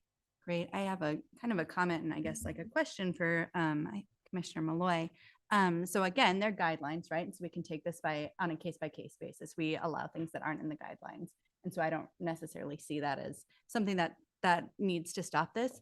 My question when it comes to roof forms and those roof forms that were presented by staff, you know, like what are those indicative of? What era do those represent? Like when were those drawn? Are they even representative of like present day, like what we see as trends in architecture and what would speak to this decade? So I think that like the guidelines were developed for the neighborhood and the primary styles of that time. So you see a lot of gable roofs, hip roofs, gambrel roofs that you see in the North End. The period of significance ends in the 40s. You have your minimal traditional. So you start, you know, seeing some changes in the roof forms and types of houses being built after World War II or even like slightly before World War II. But they don't include mid-century because the period of significance ended. I think like it just says 1940s. But 1945, I think, is the cutoff date. So when you have this development of post-war World War II housing, you have a lot of shed roofs. You have a lot of shallow hipped roofs that you see. And so the guidelines aren't reflective of the mid-century design trends. That's why there was a big X by the ranch house. Ranch houses are historic. We have several historic ranch neighborhoods in this city that should also be historic districts. There are ranch houses in the North End that also should be considered contributing that are not contributing. So if we ever get to the point of adding or extending our period of significance or having new historic districts for our ranch and mid-century neighborhoods, we will need to update our guidelines to have those reflective trends and acceptable roof forms. So that's the main reason, is just ends 1945. Thank you, Commissioner Malloy. I want to say that I think that this project is exciting. I think it's reflective of the direction that we want Boise to go in. I think when we're talking about, you know, building interesting houses that are reflective of today, that we know what era they were built in, this is what I think of when we think about the infrastructure. I live within 2 blocks of this project and I ride my bike 90% of the time. Like when we have more density, when we are building along these corridors, people don't need as many cars. And so I think our infrastructure is there. I think, you know, when we're thinking about sustainability, when we're thinking about equity, when we're thinking about density in the direction that Boise is going, I feel like this checks a lot of those boxes. And the fact that we can divide this lot, well, I mean, you know, actually put 2 units on this lot where they're, actually, I guess it's more like 4 units on a lot where there's currently a triplex. I think that's really exciting because that opportunity doesn't come along a lot in the historic district, and we're not seeing people build multi-family residential in this area. even though historically we do see duplexes and fourplexes here. And so I like many things about this project and I'm in favor of it. Madam Chair. Commissioner Montero. I did hear from the applicant, or perhaps it was the owner, mention the new modern zoning code and how, to your point, the direction Boise is headed towards. And I think there's a lot of confusion and misunderstanding about how the new zoning code affects our historic districts. And I just wanted to kind of reiterate from the zoning code, and how our commission can continue to make these decisions. So referencing the code, chapter 11-05 in administration and procedures, section 11-05-05 specific procedures, type 3 decisions by an appointed body. And this is specific to the Historic Preservation Commission, in number 3, findings for approval. The Historic Preservation Commission shall approve the application or approve it with conditions if the following criteria have been met. Subset A, general findings. I, plans and guidelines. The decision of the project is consistent with the following plans and guidelines as applicable to the property. A, the 1993 Downtown Boise Plan. B, Urban Renewal Plan. C, Design Guidelines for Residential Historic Districts. D, Boise City Historic Preservation Plan dated July 1979. I won't go on. Oh, and also the Secretary of the Interior standards for the treatment of historic properties with guidelines for preserving, rehabilitating, restoring, and reconstructing historic buildings, the Secretary of the Interior standards. I won't go on with that, but I do think it's really important for us as a commission to not just dilute our guidelines by saying, oh, they're just guidelines. When we're making a decision, whatever that decision is, pro or against the application, we have to make it based off of these guidelines. We're bound to them. We can change them. And obviously there's always room for interpretation, or there's always an exception to the rule. That's why we have critical thinking brains making these decisions. But I think it's really important for us to look at what staff brought to us, that this is not appropriate based off of our guidelines. And maybe it is a bigger conversation of us needing to change them. I really love this project. I'm just not certain that it is something I can support based off of our current guidelines. And then also I wanted to mention, let me pull it up. Also in the zoning code, chapter 11-02 zoning districts, section 11-02.07 overlay districts, 11-02-07.2 design review overlay districts. And in number 9, it's speaking to the historic design overlay zone. Says exemption from fire or building codes. The city council, in order to promote the preservation and restoration of any historic landmark, property within a historic district, or property within a historic district, may, upon the recommendation of the Historic Preservation Commission, exempt a historic landmark or property within a historic district from an application of the city fire or building codes upon compliance with the criteria for exemption set forth in the codes, and upon finding that non-exempt would prevent or seriously hinder the preservation or restoration of the historic landmark or property in a historic district. Upon rescission of the historic designation, any code exemption herein granted shall be revoked effective of the date of rescission. All that to say, I really appreciate, as a member of this younger generation who, had I not bought my home in a historic district in 2017, would not be able to buy. I really, really appreciate this. I'm just struggling to, what is the line? Because our guidelines say one thing, and I don't know how I can argue against it.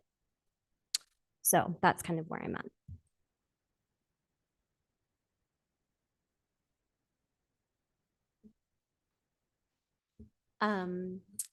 I guess this is a non-contributing property, and from that perspective, as it relates to our guidelines, I guess I'm more comfortable with the proposal as recommended. As it goes to the metal roof issue, under section 4.24, acceptable roofs are D. A metal roof may be considered on historic contributing buildings when evidence exists in the documentation that it was prior use on the structure, or metal roof profiles should be similar to that found historically, including standing, steamed, or stamped shingles. And then it goes on to say what is not acceptable: use of metal roof on which is E, use of metal roof on a historic structure where it is not used historically, or F, the use of corrugated metal roofing. So I think that because it is acceptable under D and has been used historically, and they're going with the standing steam, that may be an acceptable use of a roof based on our actual guidelines. But since it's a non-contributing building, and it does I was actually very impressed with the presentation. So thank you for all the work that you put into that. Based on the setbacks and the massing from that perspective, which seemed to be the argument from staff, was that the massing was too much. But their presentation showed the massing being smaller than the massing would be if we went with staff's recommendation. And so from that perspective, I think I am comfortable with this as proposed. And I'm also comfortable with the metal roof based on what is written in the guidelines currently. So I welcome more discussion, or Madam Chair, Okay, can who I wants ask to a make the question of motion? staff? absolutely. Josh or Richard, can you speak to the applicant's presentation of the scale of the massing in their drawings? I don't think it's this one. Perhaps it's the one that's really light gray. Can you speak to that in terms of how it stands against your recommendation?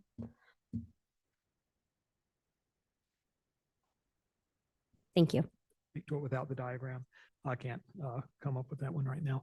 But our original assessment was that you had this one ranch shaped, it was a triplex, but a ranch shape, this lower slung property that's wide, and all the adjacent properties are that same thing, a low slung property that's on a wider lot.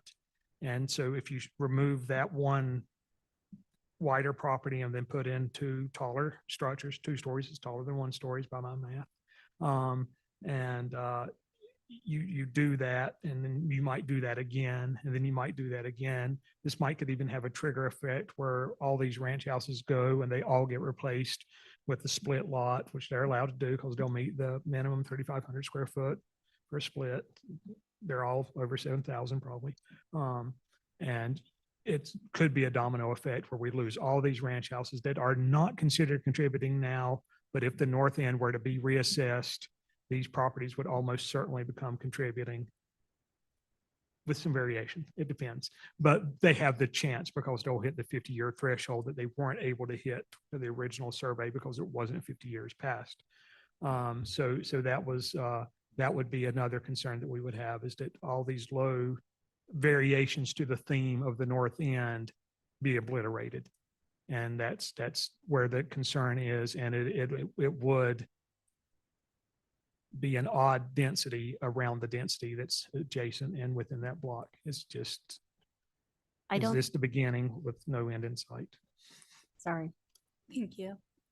Does that answer your question? Yes, thank you. Thank you, Commissioner Otter. Sorry.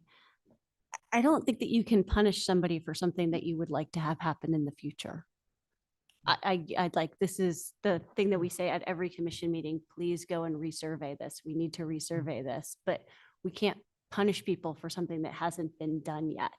So the fact that we would like it to be resurveyed and for these ranch houses to be considered contributing is our dream, but it isn't the reality. And we have to live within the reality of what the commission is responsible for. Sure. And to that, I'll say the reality is a ranch house and other ranch houses around it.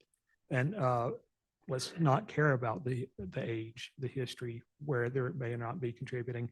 That form, that low wide form going away and being replaced by 2 narrow forms that are taller just doesn't seem to me, and didn't seem per the guidelines too, is not a congruous with the forms on that block and in that vicinity. It is more congruous with things in other parts of the district where you do have earlier built structures that did have a form similar to, so different than what's being proposed. But this is a unique area in the historic district, and those properties, regardless of status within the district, what's removed and infilled needs to be compatible with what's immediately adjacent. Thank you. Can I ask a follow-up? So if we go to to Amy's slide, which showed the two different massings, could you pull that up? Do you know what number that was? Do you know the number off chance? Because I've got like 27 I think it different was like 2 after this one. documents there. If this is 26, I think it was 20, maybe 28 or 29. This one. There we go. Okay, so if we Is go to that- this one, would you would staff consider the building on the right to be an acceptable building to replace the ranch house, or would that still be considered unacceptable based on the guidelines for massing? I guess what I'm trying to get to is, does it matter what, from staff's perspective, are we saying that based on massing, the houses on this street can only be 1 story high? Or would you allow a 2-story that was more traditional looking? Or I'm trying to understand what I'm missing in the guidelines here. That's Okay. where I'm going. I'll add 2 after. Madam Chair, Commissioner Otter, I don't know if this is terribly relevant, but I'll just point out on this slide, the home on the right is 1.5 stories per the definition of our ordinance. The home on the left is not, because today we measure to the midpoint of the roof. So that there's a distinction between these two building forms and masses here. I think some arguments could be made about which is more visually impactful, but in terms of our ordinance's definition, the one on the right is 1.5 stories. Thank you. So I guess the way I'm going to follow up on this, the way that I'm understanding this is that the one on the right, according to our ordinance and guidelines, would be allowed or more in character, Yeah, would be more in character. which yes. I mean, still, it's still a smaller house on a smaller lot where a larger unit used to exist. And so this is still moving towards that density. And so I don't think the roof line is necessarily like the thing that you're feeling is impacting the character, but that's like what we're pinning it on, is we're concerned that we're going to have more density here. We could lose these ranch homes and we could have smaller units in this area with more density, which then would not be characteristic of density of surrounding blocks. Right, and this would potentially lead to a continuation of this trend, as has happened in so many cities I've lived in before, where the larger ranches are removed and there's more density infill. It just happens over and over again. I lived in Raleigh, North Carolina for a bit, and there's lots of neighborhoods that had a ranch house that now have 6 2-story cul-de-sac McMansions in their place. And that's just a jarring juxtaposition to have those things in proximity to each other, those kinds of developments and that kind of density and proximity to each other. This is, I reiterate, this is a unique part of the North End, definitely. It is, and it's also unique in the access that it has to transit and to Hill Road and to the corridors where we'd expect density to be developing. And so I guess from my perspective, I feel like this is the appropriate place to put density in the North End. And I also don't think that, I mean, looking at this, right? Like if we're going to have density, I don't really care what the roof line looks like. Like it's not a hang up for me. Madam Chair, like I said earlier, I really love this project. For me, it's coming down to like how to make it work on paper in terms of a decision and how we can back it up. I would be really interested to hear a motion from one of my fellow commissioners that I could possibly get behind. I feel like, there's been this discussion about guidelines, and I see us, bend the guidelines periodically, especially when it's in the vision of creativity, of density, of sustainability. Recently, we approved solar panel shingles, which are not, not historic in the least, but the look of them was fine. We like the solar panels, we approved it. And so these guidelines, I mean, if they weren't guidelines and it wasn't up to being debated by humans, a computer would just make all these decisions for us. And so I think if we're here talking about this project, the direction we want to see the city go, what fits in this historic area, we take it on a case-by-case basis. And that's what we tell people when they come and show us, you know, well, you let this big house be built and you let that big house be built. It's a case-by-case basis. It's the context of the neighborhood. And I think that's important to remember as well. Further discussion, or are we ready for a motion? One further clarification from staff. So the HP Commission has, the lot can be divided without our purview. That's just something that can happen, correct? Yes, this lot is a dividable lot. It meets just the square footage requirements for it to become 2 parcels. And right now there's a low slung wide house that spreads across the lot that can be divided without our, you know, that's fine. So then that wide, low house is no longer really relevant to 2 narrow lots, right? So just want to make sure I'm understanding that correctly.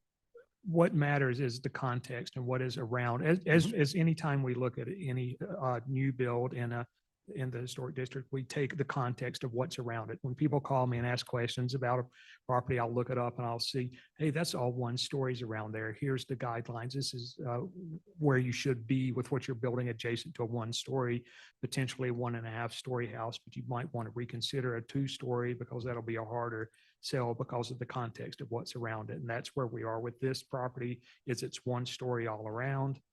And what's proposed is a 2-story structure. So that's two stories on a narrow, two stories on narrow lots where there was 1 story on a wide lot. Mhm.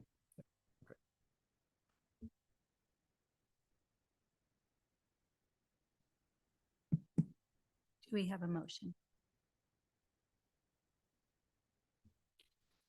I move to approve DHR 23-00299. Do we have a second?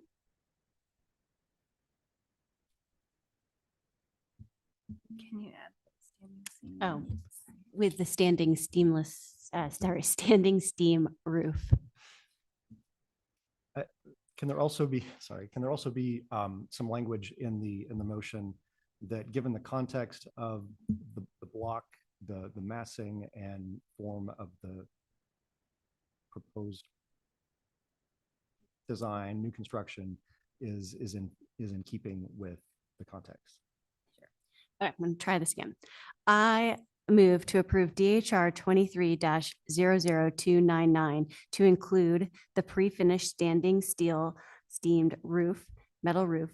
Along such approval is based on the overall massing and design that, taking into context the mid-modern century nature of the block and the proposal to allow the buildings to be set back so that the massing from the front is not as great. Do we have a second? I will second that. Thank you. Clerk, please call roll. Maroney, Aye. Montalto, No. Malloy, Aye. Otter, Aye. Parks. Aye.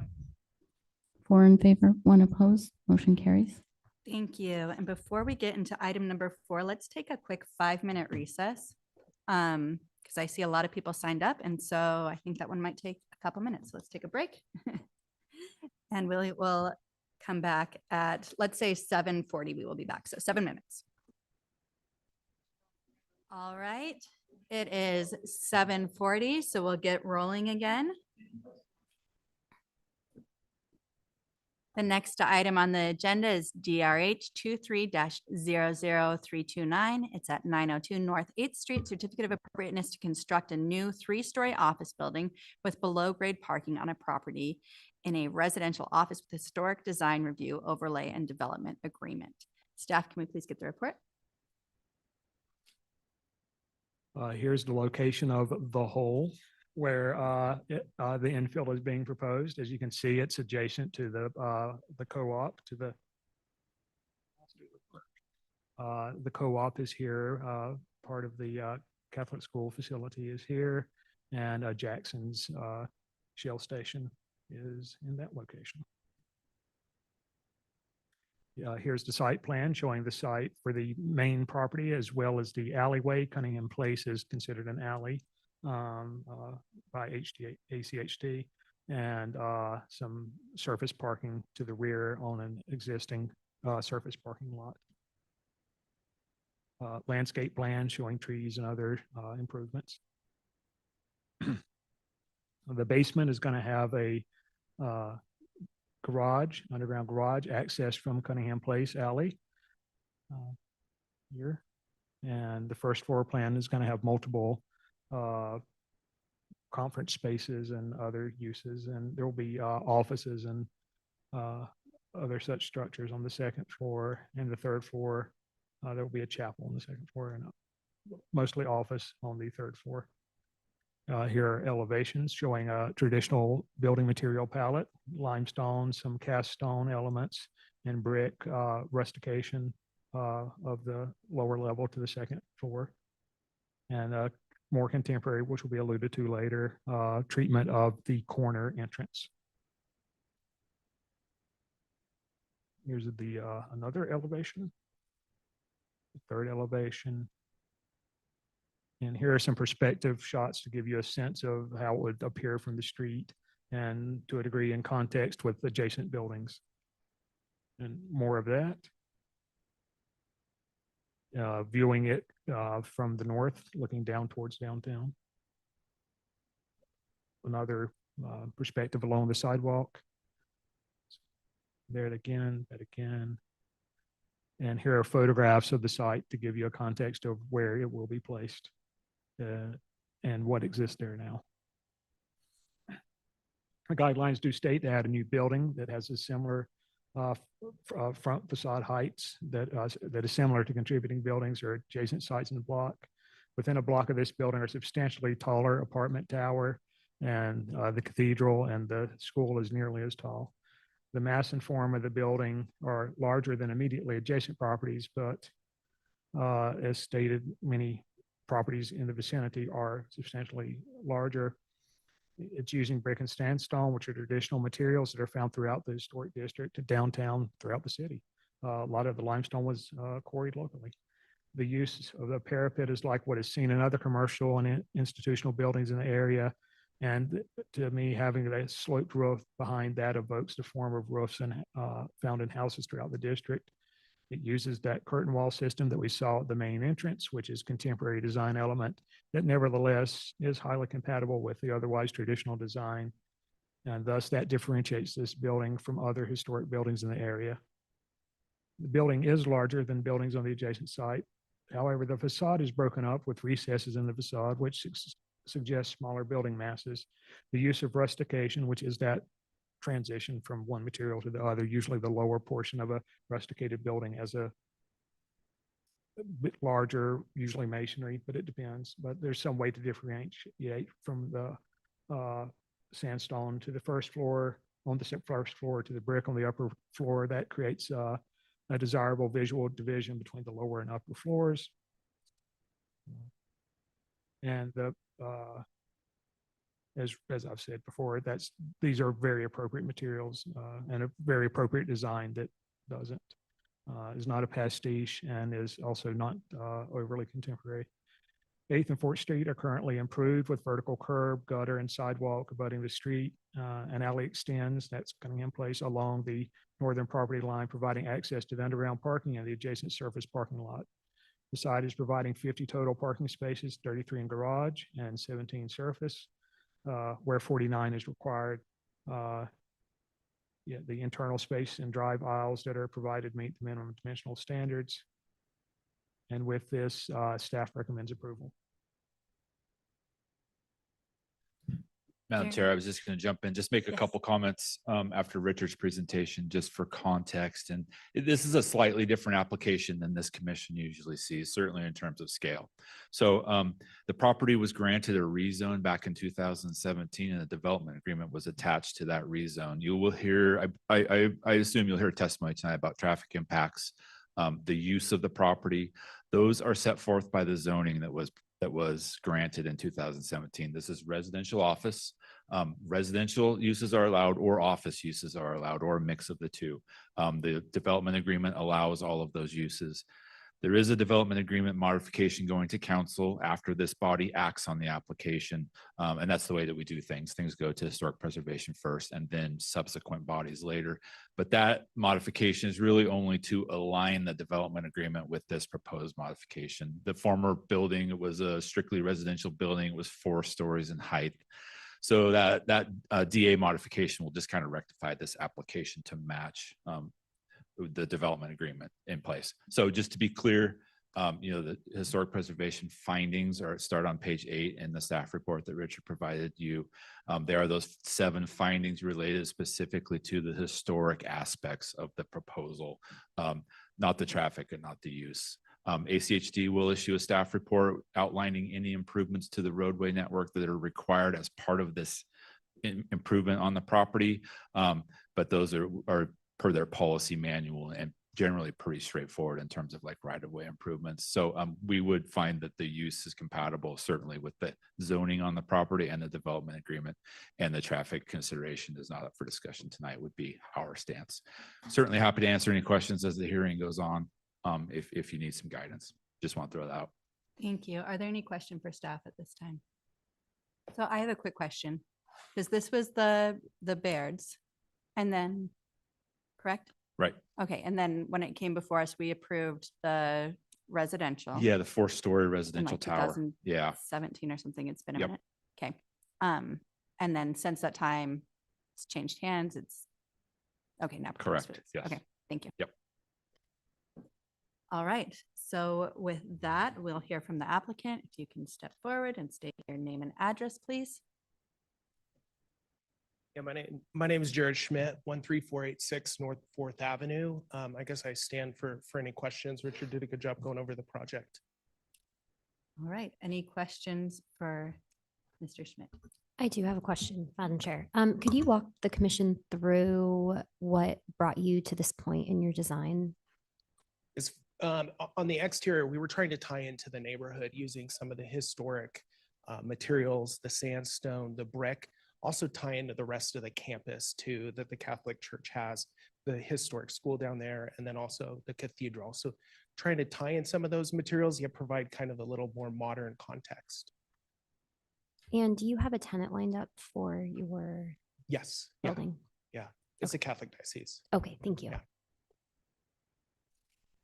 Other questions for the applicant? I have a question. There's a couple mid-century properties within this area, including the Co-op and then the Cunningham Place Towers, which is also historic and individually eligible for listing in the National Register. So I was just wondering why the design didn't take into account any of the mid-century properties in the neighborhood. I guess what we were trying to tie into was the historical nature of the campus that they have down around off the site. So whether it be, like I said, the school or the church, the cathedral down there, we were trying to tie in some of those materials there and felt that that was important to this project. And given it's a historic material too, we'll be using sandstone from Table Rock as well, which is used throughout the north end. Other questions for the applicant?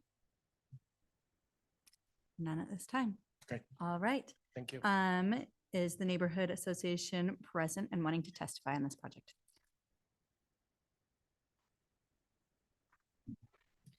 Sandra Herman for Nina Historic, 1404 North 7th Street.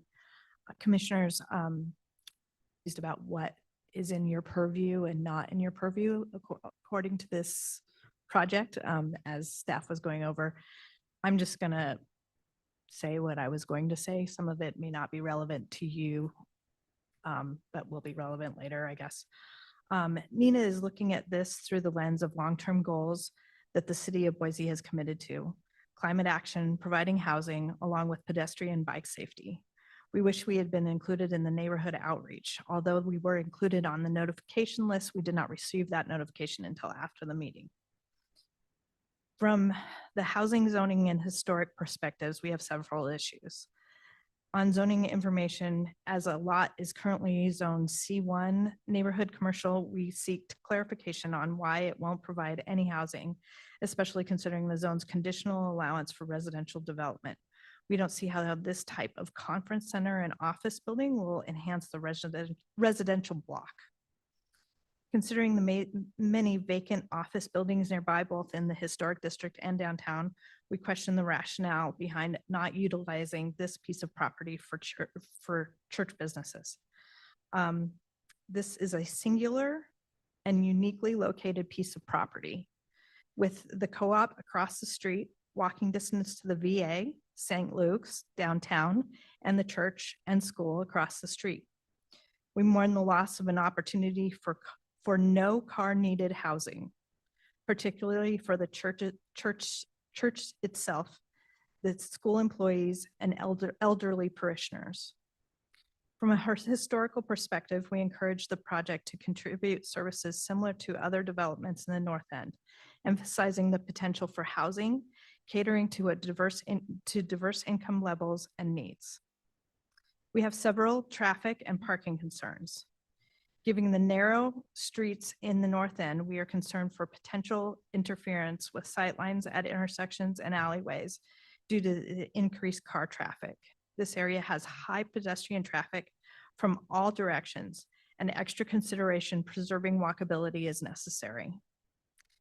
8th Street is a designated bikeway. We emphasize the need for careful planning to address increased traffic and parking, ensuring safety for micromobility users and pedestrians. Construction of the 8th Street bike lane will result in the elimination of several on-street parking spaces, which the church and school were opposed to. And so we have great concern regarding the parking plan. We would like to see a traffic study before this project moves ahead. The proposal suggests using the surface lot across the street from the church for auxiliary parking. This lot is already in heavy use during office hours and weekends. Upon close observation throughout the day, it is important to note that the church's lot serves as a space for students during recess, coinciding with peak business hours. We are interested in understanding how this arrangement will accommodate parking for the office building and conference center. The surface lot to the north of the proposed building is also already currently in use.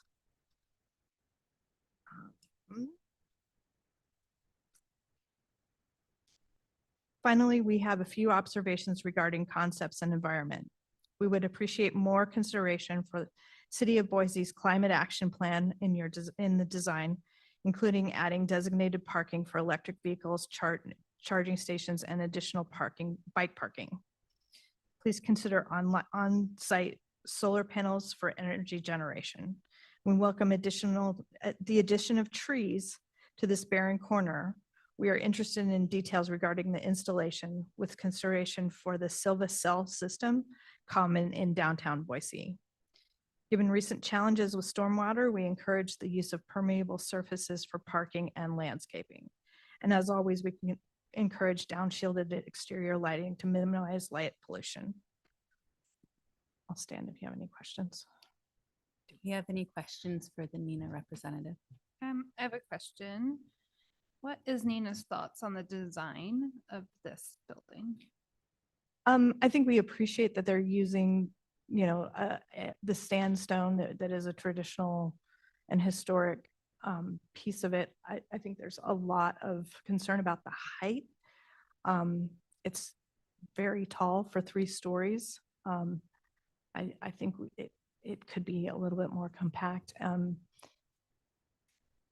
It's a giant building on a residential block.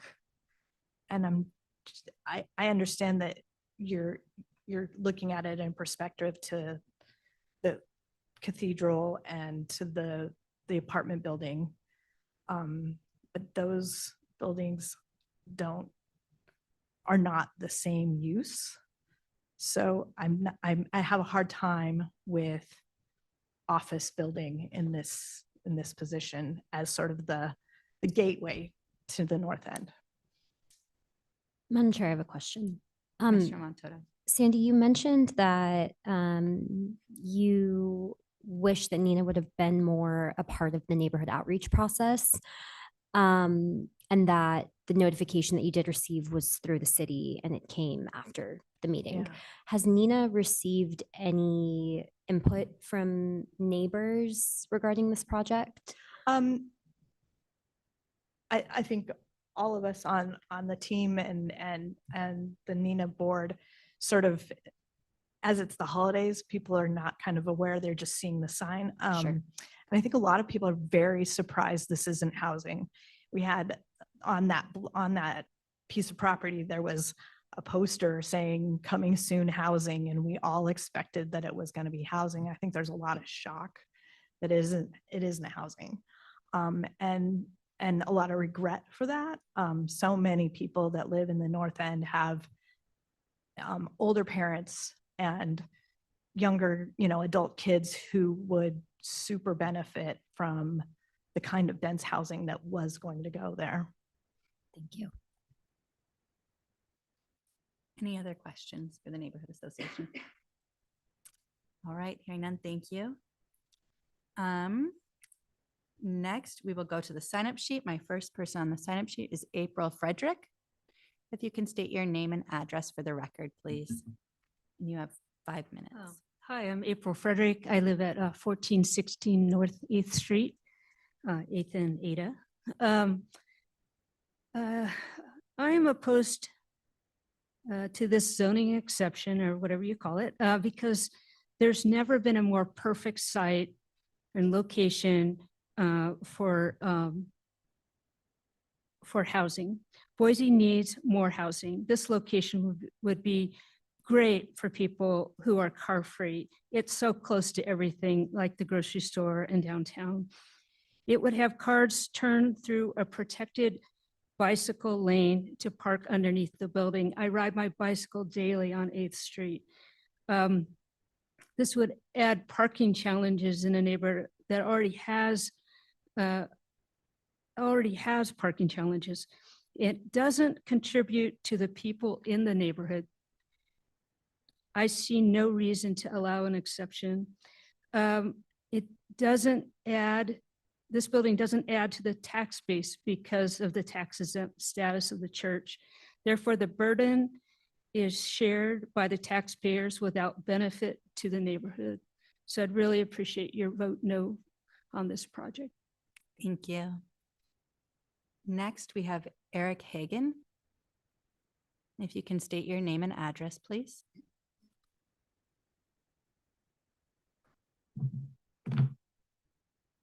You can move that microphone up if you need to.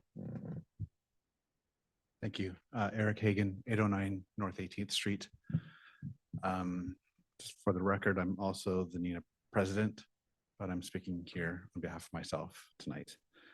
But I will answer a question that you had really quick about the notifications. It's my fault because I check the mailbox about once a week, and I got the notification from the city a couple days after the neighborhood meeting.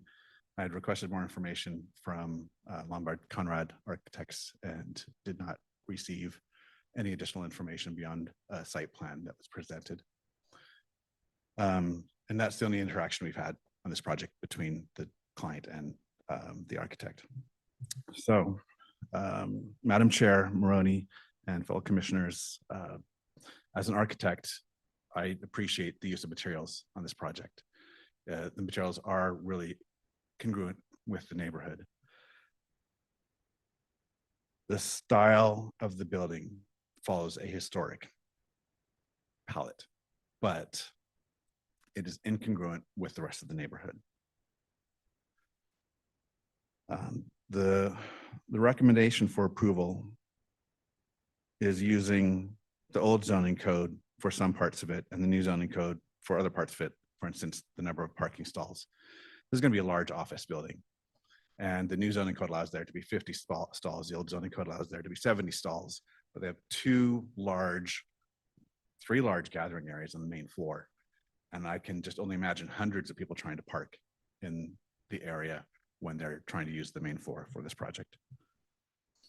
The process, Josh, I appreciate your input on that part, but I feel that the process of this project is mixed up. When you go to design to a DRH hearing on materials and massing, the next hearing is usually a planning and zoning one talking about setbacks and other zoning code requirements. The hearing next Monday with planning and zoning is actually for a conditional use permit and for a modification to the development agreement. The development agreement was developed for a specific user on a specific project, which was going to be housing and commercial.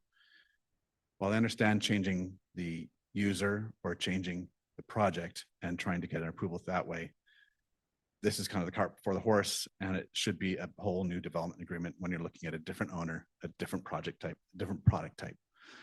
That is not applicable to you guys, but it's just kind of an example of how this project is not following the process properly. The height is excessive. The property was rezoned in 2017 as part of the development agreement for the apartments. It was, I believe, correct me if I'm wrong, but I believe it was an R2, which is limited to 35 feet in height. And R3 is limited to 45 feet in height. This is proposing a building that's 62 feet in height, way in excess. Thank We're you. at time. Madam Chair, may I ask a question? Yeah. Eric, in your capacity as NINA president, have you received any feedback or input from neighbors regarding this project? It's 2023 and most people don't communicate via email, as convenient as that is. So a lot of our outreach is basically our committee members, our board talking about this. We do have a Facebook group. We have our own webpage. And so a lot of our interaction with the neighborhood is actually via the Facebook group. And there's been, I posited this project trying to not express any kind of opinion onto the Facebook group to pull input from it. And we got some people that were for it, thought it was great, and other people that were vehemently against it. And a lot of it stemmed around the mass of the project and the product type being commercial office strictly instead of housing. Thank you. Any other questions? Thank you. All right, next on our list, we have Alexa Reitman. If you can state your name and address, please. Yes. Ooh, okay. Hello. Alexa Reutman, 924 North 8th Street.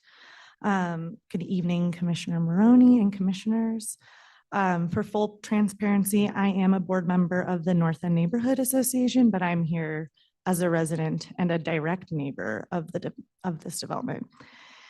In the past, when I've provided public comment on projects similar to this, I'm usually in support.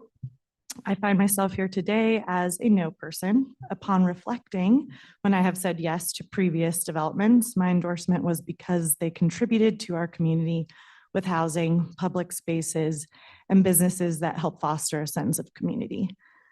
The development presented today is ill-suited for this corner. As a nearby resident, my concern arises from the lack of awareness among the project's applicants or group regarding its historical appropriateness and use. And it might sound like I respectfully disagree with staff, which I do, because I do think use is really important in the context of this neighborhood. This area is recognized for its dense residential makeup and multi-use environment. Because of that, I'd like to mention the city's goal for the development of more housing. According to the city's website and partnering organizations, the city needs to create 2,770 units yearly, and for neighborhoods to increase housing density by 26% over the next decade. This project seems to miss an opportunity to contribute significantly to these goals in one of the city's most dense and amenity-rich neighborhoods. I just want to also say that between this block, there is not one single family use house. We are multifamily. We are converted basements and apartments, and we are running out of space to assist in contributing to our city's goals. Beyond that, the decision to predominantly use this property for office space raises concerns with over 28 office properties for lease in the 83702 zip code and the ongoing trend of converting office spaces into housing. This project appears to disregard current needs. One of those office buildings for lease is a block away from the cathedral and has been sitting empty since I've moved to the block a year and a half ago. Moreover, there's a growing importance of ground level activation, particularly supporting local businesses.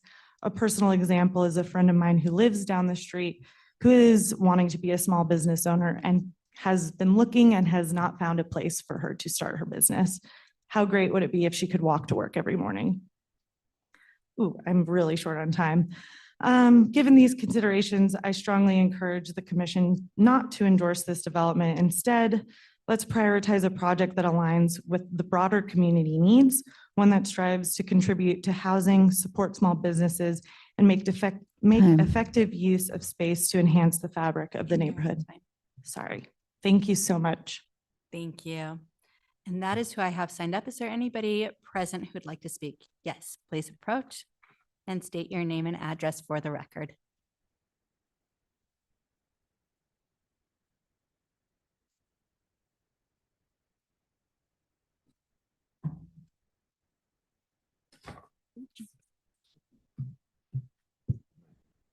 Madam Chair, thank you, committee, for letting me testify. I didn't get here in time to sign up in It's advance. not a problem.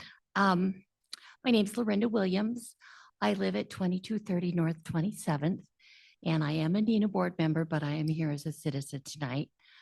I'm speaking to the fact that only 23 people showed up at the informational meeting at St. John's, which illustrates that the diocese project managers did not give adequate notification. I think that this goes back to the new zoning code rewrite, where we asked for more time and written notification for major projects. I first heard about that meeting the day after it had happened, when I read about it in Boise Development online. The use of the CUP to get around parking seems to me like it's skipping a step. I think we need a C of A hearing first. Historically, that corner has always been slated for some sort of housing since Baird was demolished.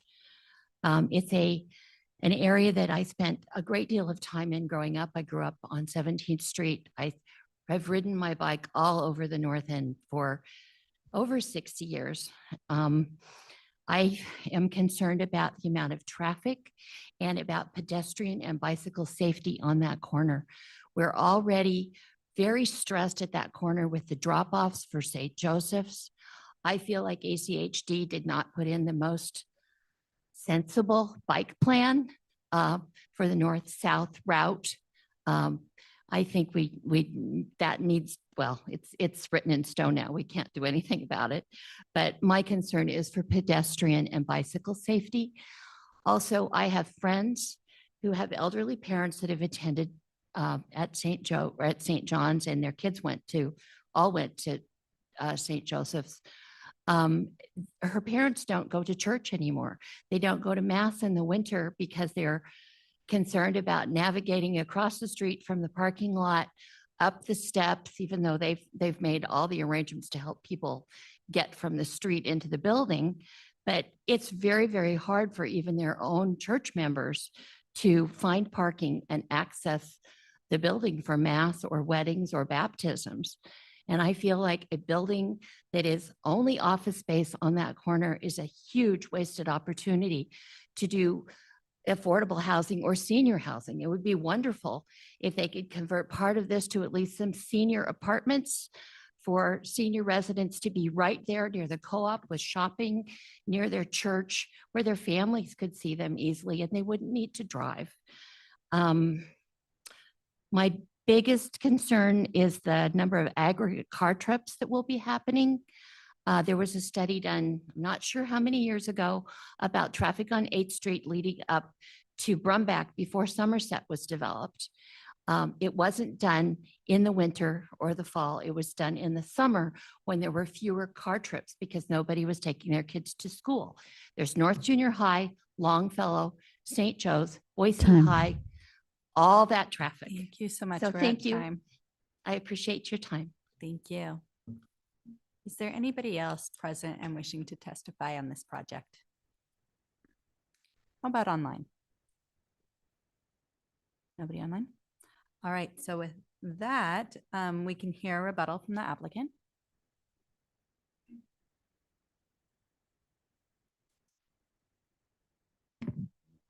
Just want to clarify a few things. The zone, it was stated it was C1, but it's actually RO as listed here. So that isn't allowed use for that zone. Parking will be handled on site. There's 50 stalls currently that we're planning for, but we plan to also use the site across from St. John's Cathedral. There's a parking lot that's used for school and then for mass. So as there's events that might happen at the at this facility, they plan on using that those parking stalls there for events during that time.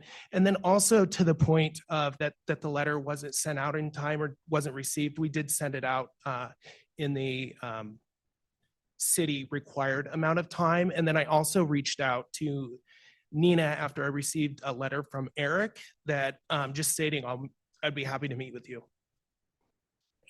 Thank you. Any questions for the applicant? Had one question. What is the allowable height currently? It's 45 for if you're adjacent to a single family or 65 if you are not. And you're at 62 feet 7? Yeah. Madam Chair, I have a question about the height as well. In the mid portion of the building where you reach your peak height, what is the use at that peak height between the kind of glass that I'm seeing? Is it storage? It doesn't look like it could be office space. So I'm Is it curious. that center? The kind center. of centerpiece. Yeah. It's attic space and mechanical.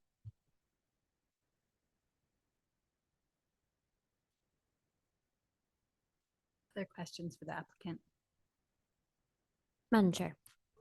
A lot of the testimony we heard tonight from the public was surrounding the loss of housing on this site.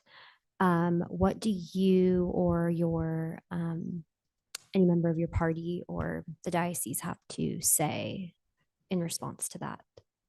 Kind of a loaded question, but I'm sure that it's been brought up before. Well, I mean, the office space isn't allowed use for that site. Yeah. I mean, So as that's far what as that's what you would tell the housing, public.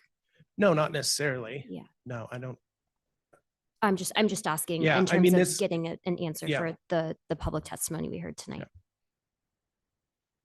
Yeah. What percentage, sorry, Madam Chair, what percentage of the office space have you already allocated? Like, what do you think your occupancy rate is? There's currently about 30 staff that work for the diocese. So that would be how many people would work there. We have a few extra offices in there, but that's about it. There's a little bit of built-in growth, but not a lot. I have a question related to office space as well. In this age, a lot of people have work from home policies. They only require people to go in the office like 2 days a week. So is there actually a need for this much office space? I guess I'd leave it up if the diocese wants to respond to that. And if you can state your name and address for the record. Good evening. My name is Charles Lawrence. I live at 3460 North Summerside Way in Meridian. Thank you. Asking about the remote, very good question. We at the diocese have looked at it and we felt it's best for our people to be in the offices. That way then they can feel more at home, that when they have their environment to be able to work and also be able to collaborate with their fellow team members. Because a lot of the stuff at the diocese, it's with their ministries where we're actually dealing with youth and young adult. also with our deacons training and all this stuff. And a lot of times there's some synergy by the directors being together and meeting. And we find that it is more vibrant in there. And as you know, that you've seen across the way where some of the larger firms are actually causing people to come back.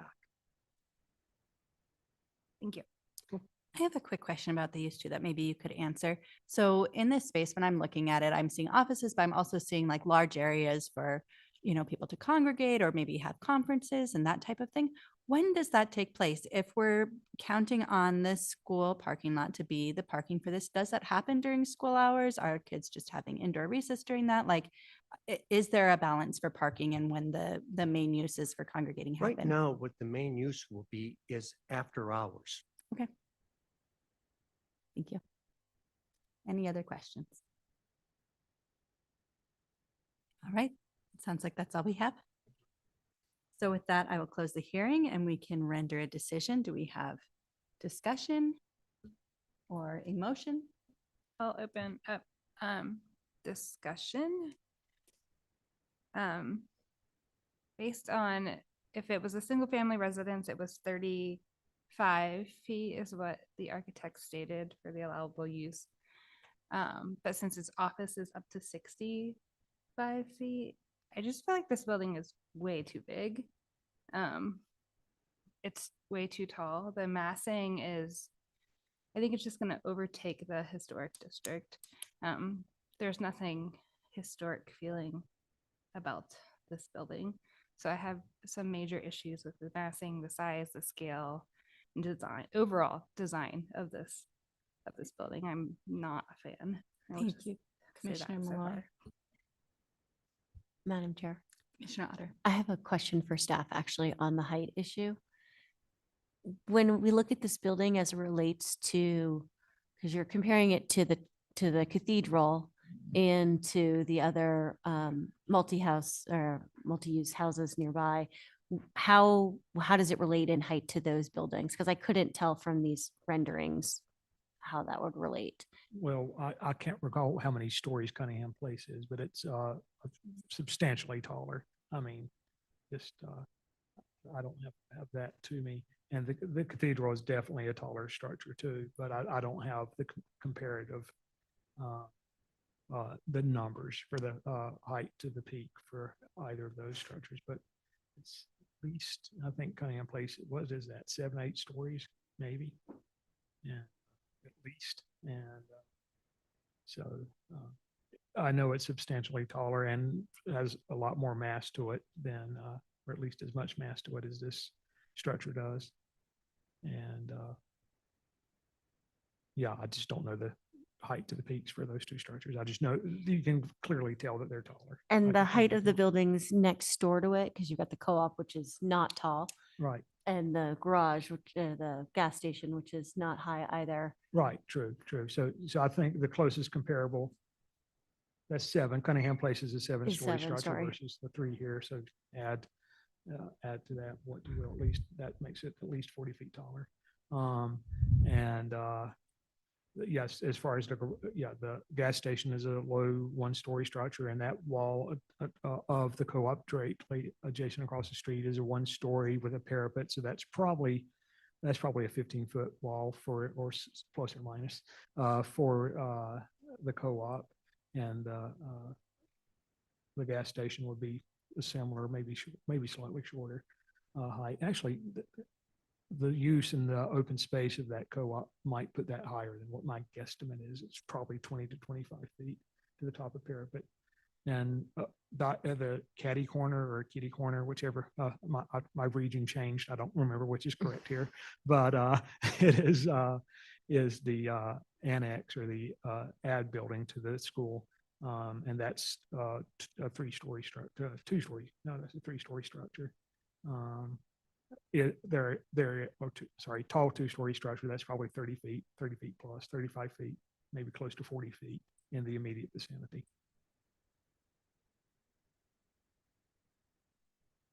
Thank you. Other questions or discussion? So it sounds like from what staff told us at the beginning, Traffic is outside of our scope. And then this is an allowed and appropriate use for the lot, given the zoning. I think even though it's not allowed an appropriate use for the zoning, it still has to meet our design guidelines. Absolutely. And I don't think it meets our design guidelines. It's out of scale with a majority of the buildings that it's adjacent to. There's the Lutheran church, and that's pretty short. The gas station is pretty short. The school is 2 stories. That's a kitty corner, and the co-op 1 or 2 stories. And it's 65 feet in height. It doesn't belong how it's currently designed. And I think they need to go back to the drawing board and look at their design, look at the space they actually need to do their business. There seems to be a lot of excess height in areas that I think they should cut down. It's my 2 cents. Yes, so if we deny this, I want us to have, strong points for what we're denying. And so maybe through conversation, if that's the direction we're heading, we can come up with some of those. Or if we're approving it, let's figure out why we're approving it. We can also send it back, right? Yes. Without denying or approving. Madam Chair, I have a question for staff. Richard or Josh, if we were to defer this application and request things of the applicant, changes we'd like to see, how does that impact the other sections of this project? Madam Chair, Commissioner Montoto, we would certainly recommend that the Planning and Zoning Commission hearing be deferred as well, because substantive changes made by this body will definitely affect the design that Planning and Zoning and ultimately City Council sees. So yeah, it would have a definite effect of deferring the next ones. Thank you.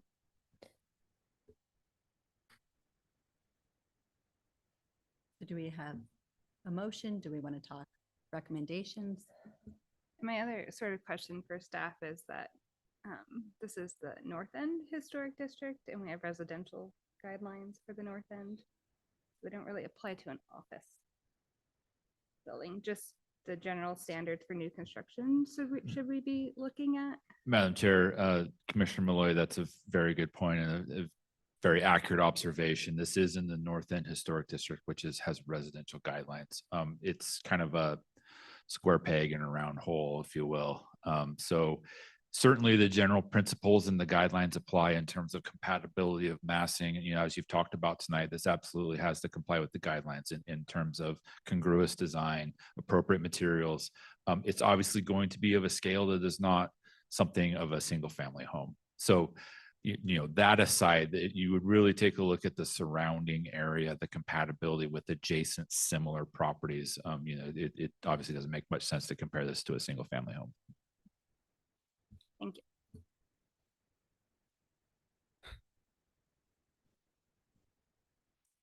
So at this point, we can have more discussion or a motion. So I'm going to put out kind of where my thoughts are at the moment. At some point, there was a thought that a tall, big building was appropriate for the site. It was rezoned and a CUP was put in place to allow something pretty big. The hope was that it was something that would be residential.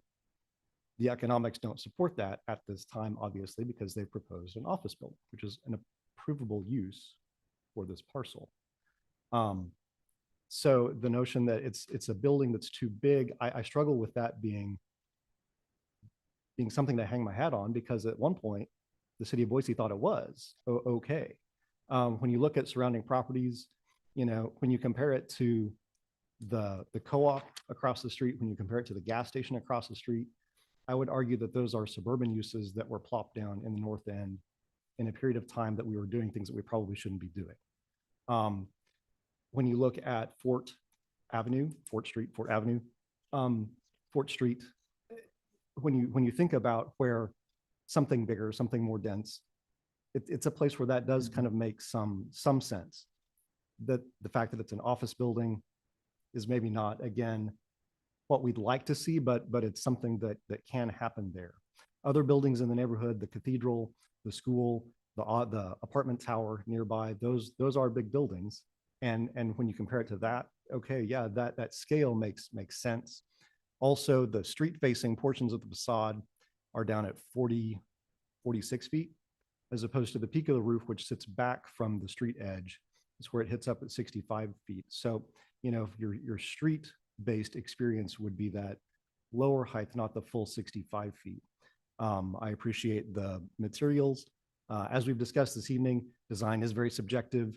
We would all do things a little bit differently, but I think overall it fits generally with the notion of a modern office building within an historic district.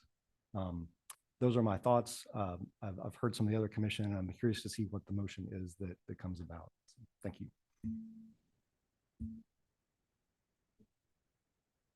Madam Chair. Commissioner Otter. My thoughts are aligned fairly well with Commissioner Parks. I don't love the 65-foot peak back there. I think it's a little bit unneeded.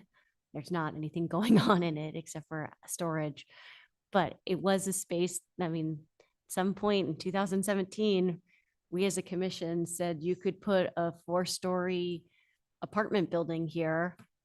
This is similar to a 4-story apartment building. So it's hard to, the use is under the use of the guidelines that they can do it under. Like they can, if they want to use it for office space for 30 people, seems like a lot of office space to me for 30 people, but that's their choice. So, and they are within the code to do that. So I kind of, it looks a lot like all the St. Luke's buildings to me. I mean, it really would match very well with all of them. So from that perspective, it probably does fit in fairly well in terms of a modern version of a office building.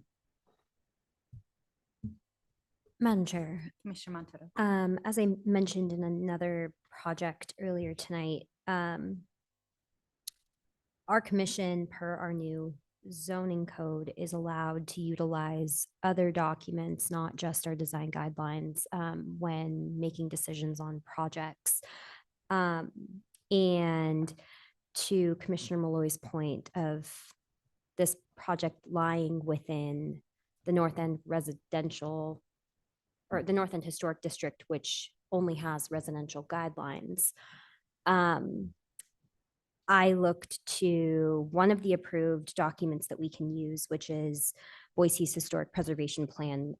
It hasn't been fully updated since 1979. There's a draft from 2010, but the 2010 draft is not an approved document that we can use. But in the 1979 document, and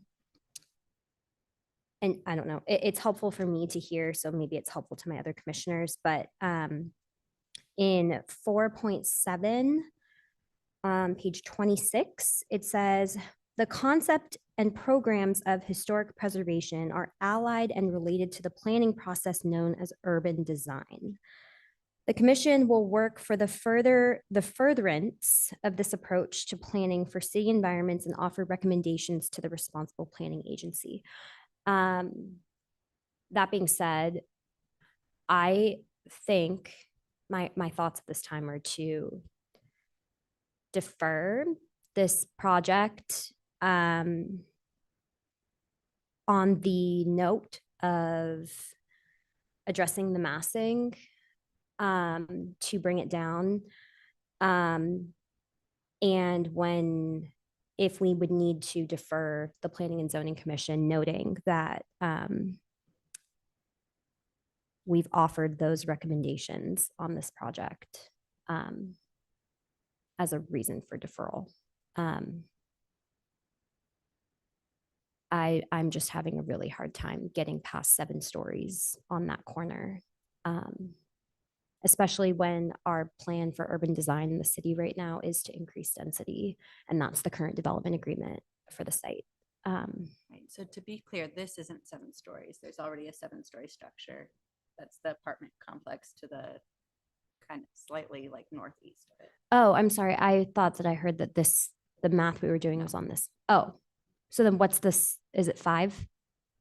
It's 3? but it's 65 feet high With basement parking? in basement Okay, then I excuse that. Excuse me on that. But I'm still, even with this current height, I'm struggling with the massing. But yeah, those are my thoughts.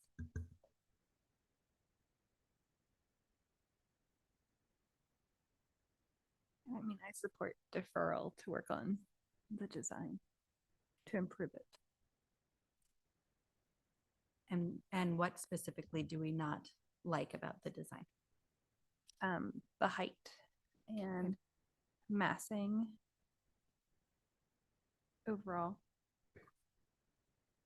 I know they tried to break it up some with their design, but it still just looks like a monolithic building that you'd find on the St. Luke's campus, which is not a historic district.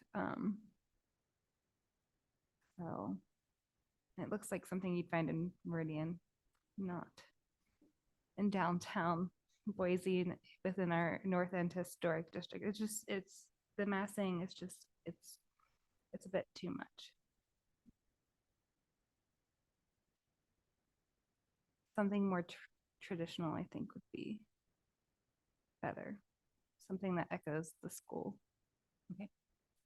So we can either have a motion at this time or we can continue to discuss.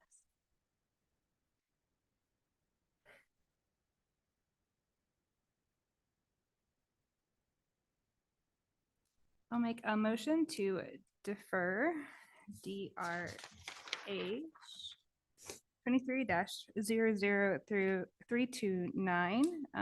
So the architect can work on the overall massing, height, and design of the building to reflect the North End Historic District and the Fort Street Historic District better.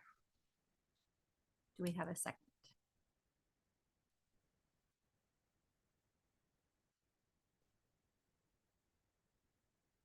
Can we add language also citing our reasons for deferral in alignment with, let me get the actual title. Boise City Historic Preservation Plan, July 1979.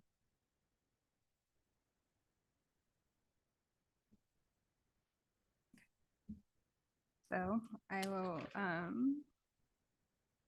make a new motion.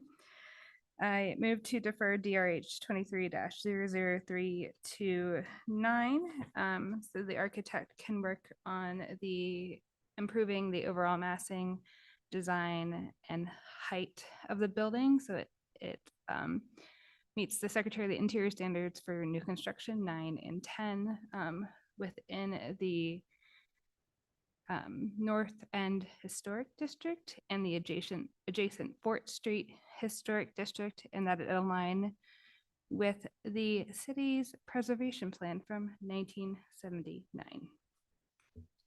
Thank you. I'll second.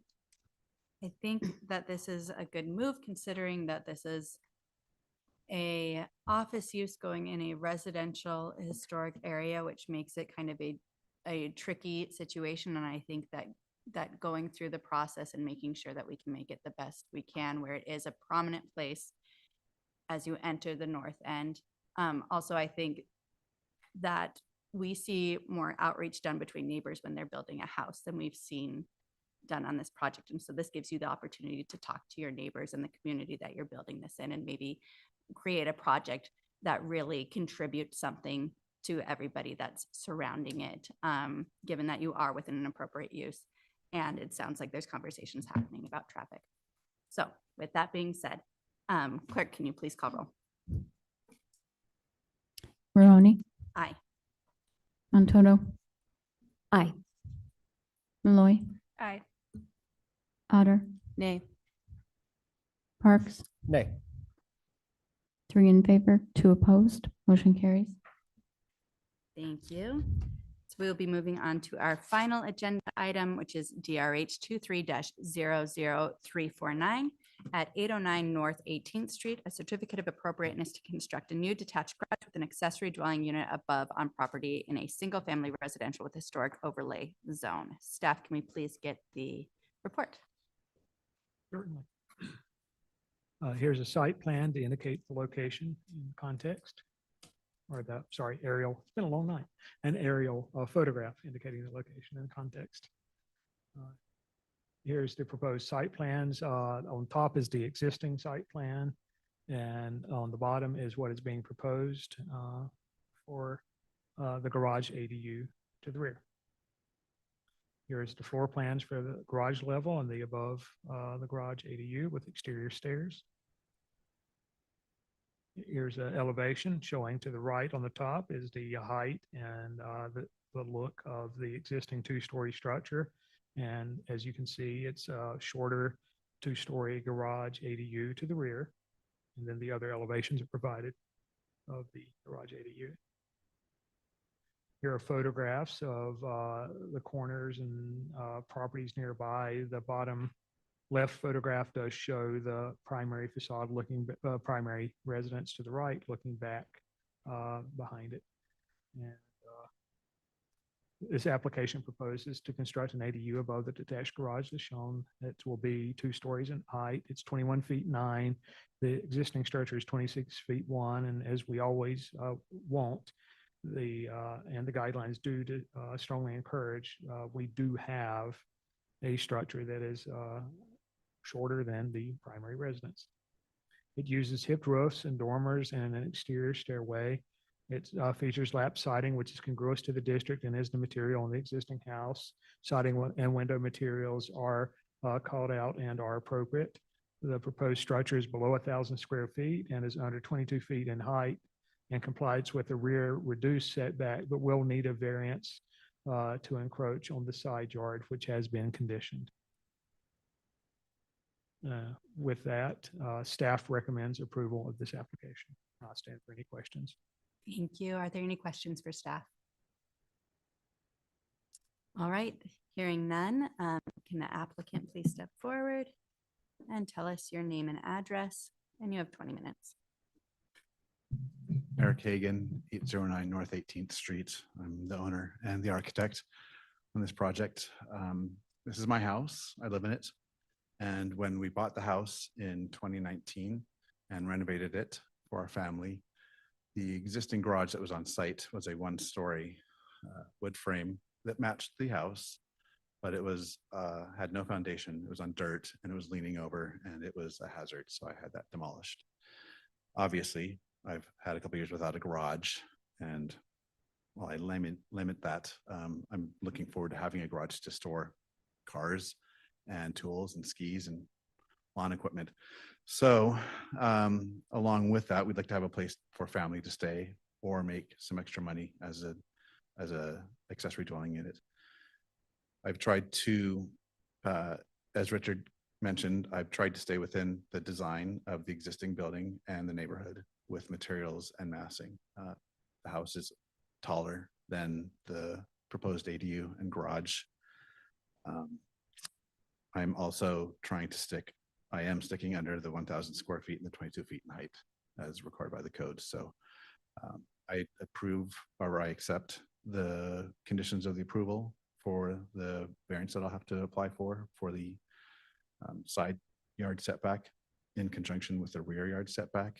It's not unusual in the north end to have a garage or parking that's in both the side and the rear setback.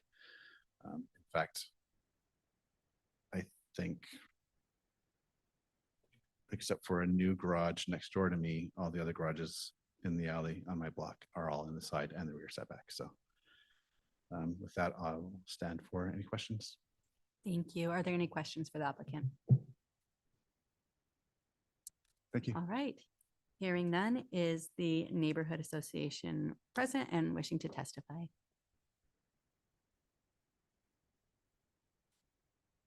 Sandra Herman, 1404 North 7th Street. We don't have any particular comment on this. It seems sort of standard and we recommend for approval.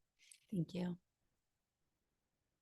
Is there anybody present wishing to testify on this project?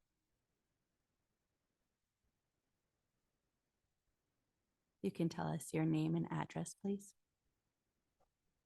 For the record.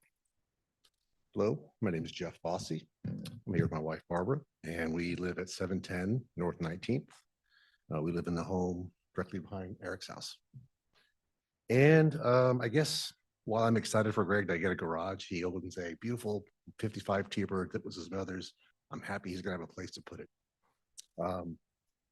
In reviewing the design, the only concern we have is the loss of privacy. The ADU living room is about 16 feet above the ground, and it looks right into our backyard. The other concern we have is the balcony that goes over the garage also extends out 5 feet beyond the garage and will look right into our backyard. So that's our privacy is our first concern. The second one is we're concerned about the scale, location, and design of the project and how it will affect the home, our home. We moved in May of 2019, and the view of the backyard is, what we have is what we like. So having something directly behind us is a concern. All we want to do is just please consider the placing smaller windows up higher in the living room area so that people that are in the ADU cannot look out on our backyard. And also placing some sort of altering the balcony such that when they're on the balcony, they cannot look right in our backyard. The setback is about 2 feet from the alley. The alleyway is about 12 feet. So they're going to be roughly 20 feet from our backyard, looking down, 16 feet up in the air. That's my concern. Thank you. Is there anyone else wishing to testify? Anyone online? No? All right, then we'll have the rebuttal by the applicant.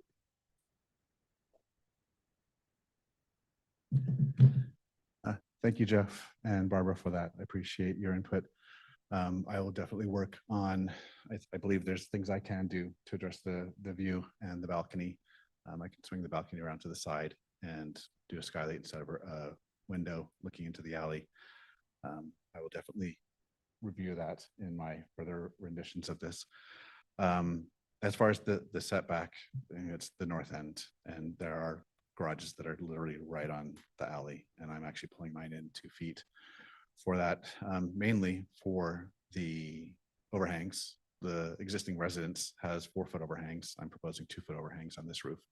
So even without the overhangs, I would still probably pull it in 2 feet so I have room for garbage cans or whatnot on the alley.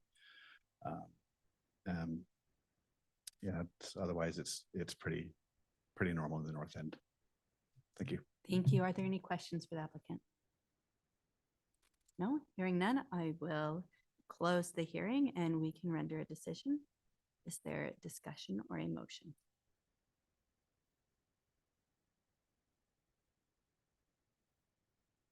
Madam Chair, Commissioner Otter. if he is willing to move the balcony and the skylights, I don't know why we can't just approve it with those additions to it. Excellent. Would you like to make a motion? I move to approve DRH 23-00359 with the addition of moving the balcony and reducing the windows in the living room or adding skylights so as to not be looking into his neighbor's yards. We have a second. I'll second. Fantastic. Clerk, can you please call roll? Maroney, Aye. Montoto, Aye. Malloy, Aye. Otter, Aye. Parks, Aye. all in favor, motion carries. Thank you. Thank you for coming tonight. That concludes our meeting.